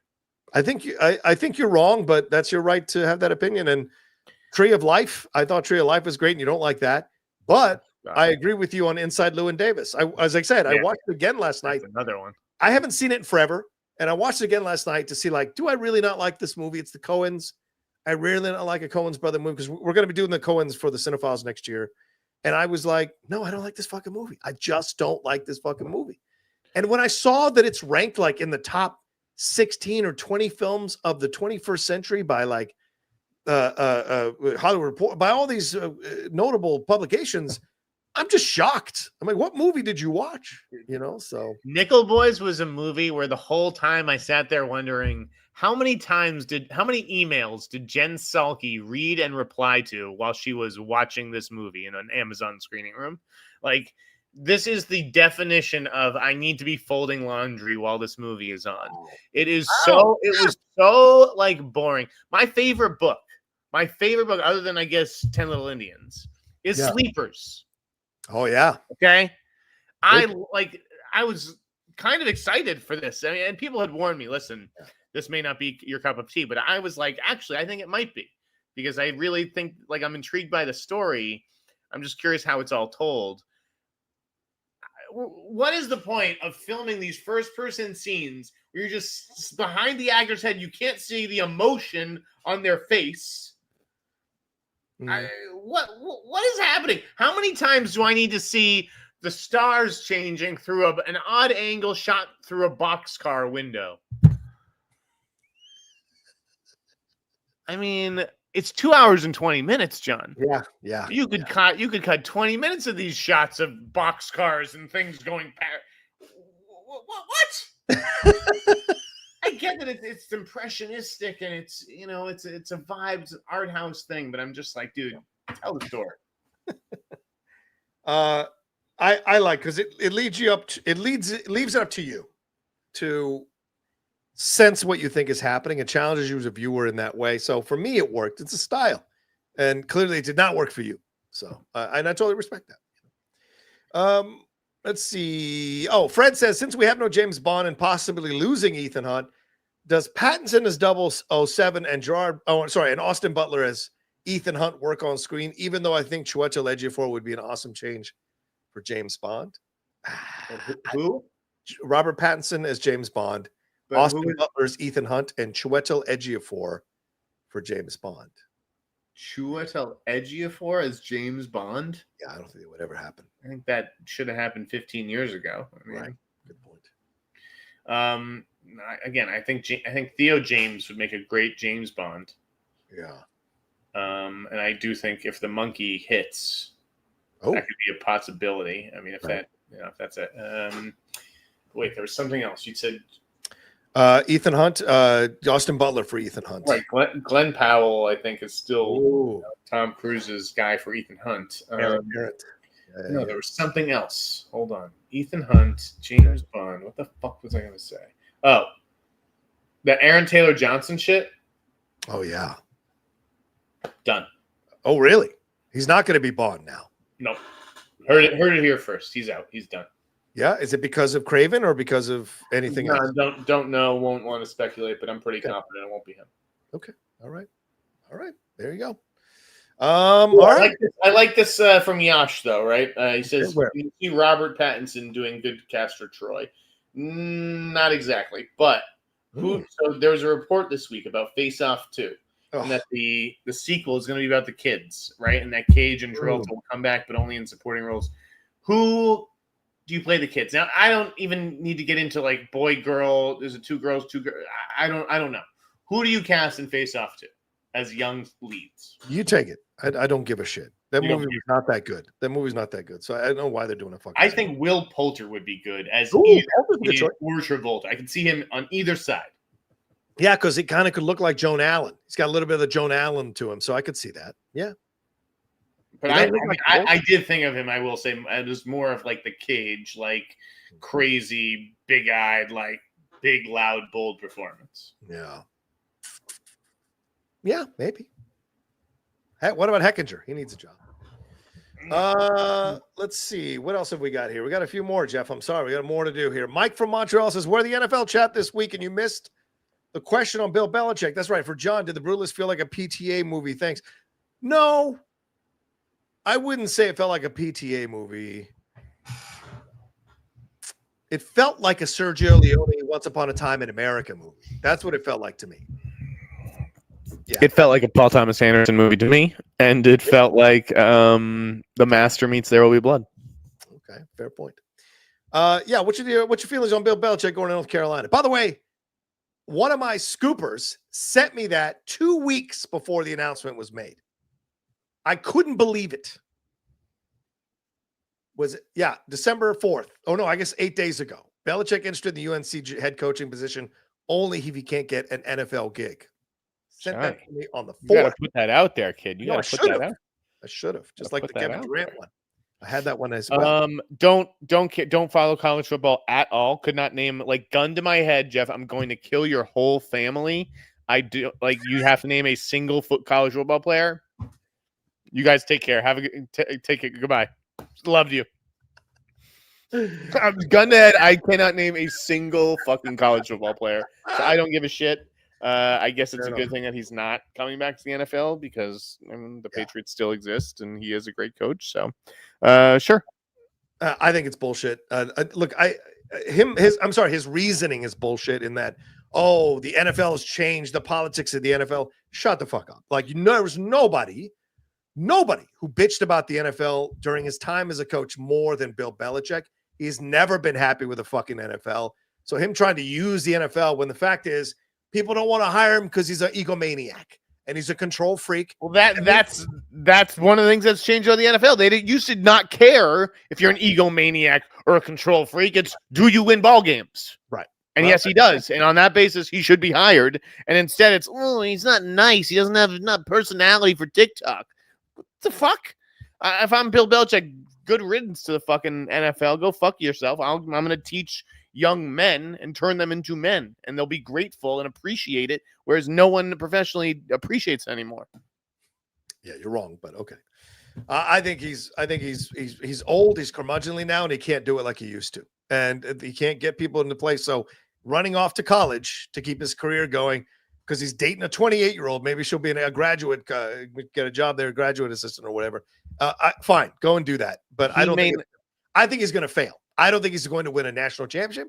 I don't think he's going to turn that program around at all. But that's not a football program, right? Like, I think that he will get better recruits, right? Because they'll want to play for Bill Belichick. But if they even know where the fuck Bill Belichick is, Jeff, you know the world moves. Sure. Belichick hasn't been relevant in 8 years or 5 years. I think it'll help to have Bill Belichick in a Super Bowl ring sitting in your living room recruiting you. Sure. But I agree that, you don't just turn a program like that into a national champion overnight. I don't think he even has those expectations. Yeah. But a lot of people said he's doing this so that it's to smooth the road for his son to take over. And that makes sense. As a father giving back to your children, I like that idea. If that's the reason he went, fine. But this whole crying about the NFL is nonsense. Matt Sinister McCall says, movie called Run Rocha Run. The story is James Gunn and J-Lo get married for a wedding sacrifice. Gunn fanboys hunt Rocha. Rocha must fight his way out. Hey, I like this idea. You would definitely beat the Gunn fanboys. I'm not afraid of any of those people. No. Yeah, I could take care of the Gunn fanboys. You're terrifying. Yeah, Stephanie Litt says, next music biopic, Black Sabbath, Ozzy Osbourne. Oh, I like that idea. We're overdue for it. I don't think anybody gives a shit about them. You got to do it quickly. Yeah, we're running out of time on Ozzy. Mr. Poppy says, happy holidays, boys. John, I think it's going to be bands like the 90s. It's going to be like you saw the Boys to Men announcement a couple weeks ago. I think it's going to be shit like that. Nirvana. That is the holy grail, I think, right now. Yeah, number one. Nirvana. Has to be, Jeff. You're right about that. I mean, we've got the Madonna one coming. At some point, you'll get a Mariah Carey one, I would imagine. I think Metallica also would make a great one. Yeah. Especially you may have to wait for more of them to die or something. I don't know. Especially have that doc. Mr. Poppy says, happy holidays, boys. Keep up the great content. Excited to see what you have for us in 2025. I am too. Don Ronaldo McWhiskey says, I feel like Oscars prestige and box office success are and should be looked at as two very different things. Oscar movies and popular summer blockbusters haven't had anything in common in years. Yeah, now they've got the Golden Globes in common. Yeah, things have changed for sure. Samo says you hear the Brutalist might get an NC-17 or unrated. Yeah, I don't understand that, Jeff. Do you? I don't really understand it. I saw that report last night. I guess the movie doesn't have a rating yet, and it's coming out soon. I mean, like, are they going to shave it down to fit into anything? I don't. I mean, no, you're not going to change anything for the rating. I mean, I don't think it matters. But I'm surprised that it would get it. I mean, I guess is there ejaculation? There may be. All right, fair point. Do you see ejaculation? I forget. But is queer R or NC-17? I think queer R. Yeah, that's what I think too. And that movie's supposed to have a ton of semen. So, I don't know. I didn't see anything that made me think, oh, this movie's getting an NC-17. Yeah, agreed. Don Ronaldo McWhiskey also says, just in case nobody asked yet, hey, Jeff, any Star Wars updates? Yeah, Jeff, any Star Wars? Yash says queer is NC-17. So maybe, maybe I think maybe if there is ejaculate or semen, it is an automatic NC-17. I'm not sure. And I think I forget if it's in the Brutalist, but there's a hand job, right? Isn't there? Yes. Yeah. I just forget if it's to completion. Just in case nobody has to, hey, Jeff, any Star Wars updates? Did I not do a good enough job this week, Don? He's just giving you shit, man. Jesus Christ, Don. I'm messing with you. Yeah, look at that face. Look at those cheeks. We can go back to, I mean, the thing that we didn't talk about besides the Jeremy Allen White thing, is the Sean Levy thing. Okay, what do we want to say on that? Just that I'm betting now that that's next. That his Ray movie will replace the Charmin Obey-Chinoy movie? Is that what you're thinking? Yes, I'm betting that. I'm betting that Levy's movie will be next. Wow. Oh, next instead of Mangold, instead of Charmin Obey-Chinoy, instead of anybody else. Next. Yes. Wow. After Mando, it will be the next movie made. Will be Sean Levy's. Okay. All right. Jared Barrett Mashes, where are you guys' favorite shows of the year, as well as any underseen, underrated movies? I'm making a long list of stuff to catch up on. Yeah, Jeff, maybe that's one of our holiday shows. We talk about our favorite shows of the year, or maybe our favorite movies of the year as well, if you're up for it. Yes, I need to go over all the TV shit. I mean, again, there's so much TV stuff to watch before the end of the year. Yeah. But I'm telling you guys, Day of the Jackal, Day of the Jackal, Day of the Jackal. There you go. I'm enjoying Bad Sisters season 2. If anybody hasn't started those yet, I highly recommend it. I do want to watch that, actually. It's the first 4 episodes I've watched so far, really good. Don Ronaldo says, do we have any Star Trek updates? No, nor will we. Well, we had the new trailers, so I hope you all watched the new trailers last week. Those look fun. New trailers for, like the shows? Yeah. 31. I don't report on Star Trek shows. Boo. Jonathan Carroll says, hey, fun question. If you were to recast yourself in a holiday movie, what movie would it be and what character? Happy holidays. Yeah, Jeff, if you were to Jonathan Carroll, you think you can come on my podcast after beating my ass in trivia? Hey! Is that what you think? He beat you in trivia. Where? Oh, spoiler alert. I guess I hope I didn't ruin that. That was live, wasn't it? I forget. You guys, I got my ass kicked. I don't know if Jonathan ended up winning, but he did a great job. Wow. Who would I recast myself as? Obviously, fucking Kevin McAllister. Obviously. Somebody do Jeff's face on Kevin McAllister's body. There you go. I'd probably be Jimmy Stewart in It's a Wonderful Life. I would love to play that. JC Mighty says, so disappointed that the trailer for the new Miles Teller movie, The Gorge trailer, looks almost plays like a mini movie. They gave so much away. Yeah, I agree with that. Jeff, did you see this one from Scott Derrickson? I did. I saw that it was over 3 minutes long, and I was like, weird.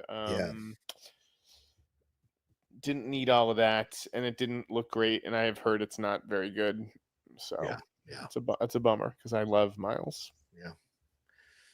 Would it be another Anya Taylor-Joy film that doesn't do well?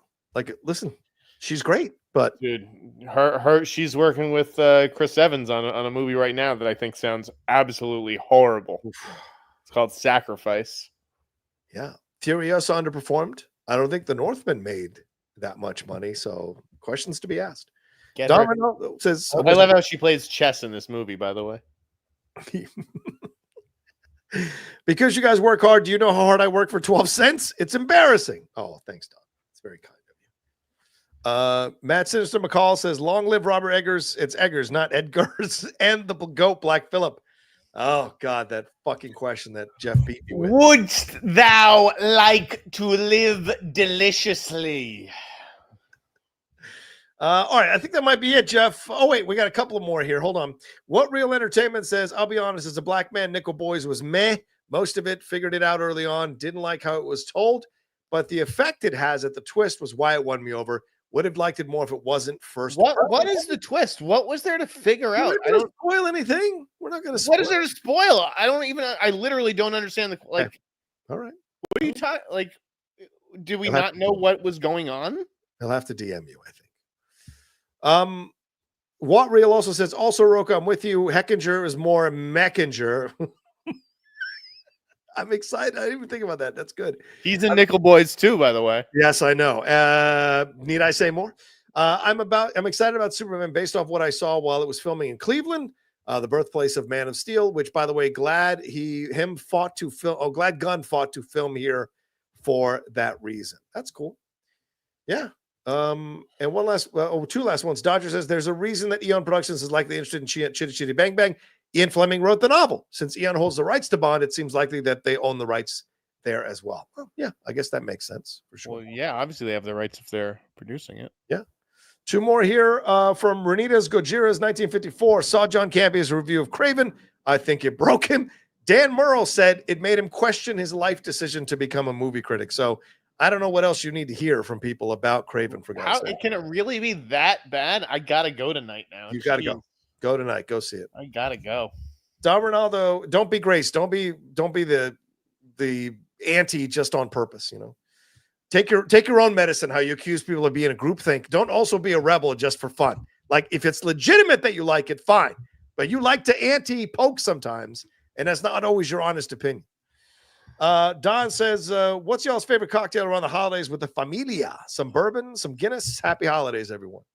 Well, I don't drink around the holiday. I never drink, so I don't have. You're asking the wrong fucking guys, Don.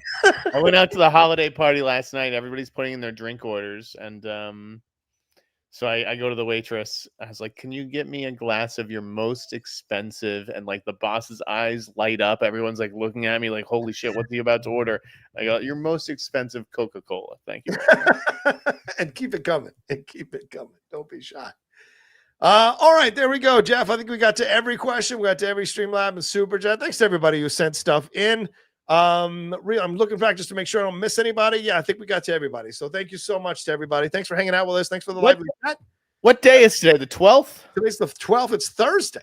So then the 19th. All right, yeah. Maybe we'll We'll do one more before the holidays. Yeah, I mean, we have to do our top 10 list soon, dude. Yeah, do you want to do that like as the end of year episode, or do you want to do it next week?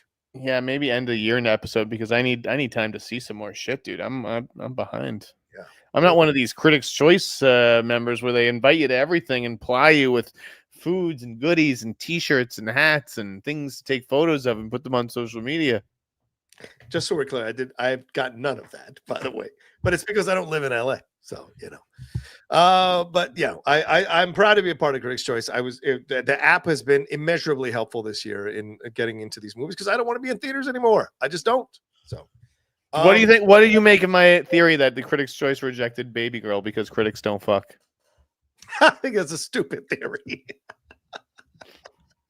Because most of the critics nowadays, brother, are in their 20s and they're fucking. So I think that's a ridiculous idea, you know. All right, that's it. We gotta go, Jeff. Okay, we gotta go. Yeah, tell them where they can find you and where they can subscribe to your newsletter. Go. TheInSnyder.com. It is the most glorious gateway to Hollywood information that you can imagine. Yeah, thank you for following and subscribing. Appreciate it. And you're back on Twitter. Yes? I'm back on Twitter. Fucking follow me, baby. I have taken off all the restraints, all the locks. It's wide open there. And we'll do some 2025 predictions soon, John. Yeah, I'd like that idea. As for me, at the Rocha Says on Twitter, Instagram, and TikTok, the Outlaw Nation on Twitch. Please subscribe down below and hit that bell button. Leave your comments on everything we talked about. Let us know what you think about all of it. And also, don't forget, we have a podcast. So if you have, if you want to listen to us, you don't want to watch us on YouTube, you can always download us on the podcast. Wherever you download podcast feeds, just look for the Hot Mic with us, and you will get it for you. Plus, we're going to stop doing breaks, guys, because apparently the people who carry our podcast now, they want to load up the commercials. They're not allowing me to put the commercials up where I want to put them. So unfortunately, they're just going to pop up where they pop up. So we're going to stop doing breaks on the show throughout. So this is probably the last show where you'll see breaks. So just letting you guys know. But thanks so much. Take care of yourselves. Have a great weekend. Go watch some NFL tonight or go watch a movie this weekend. And we'll talk to you next time with another brand new episode here of the Hot Mic. Peace.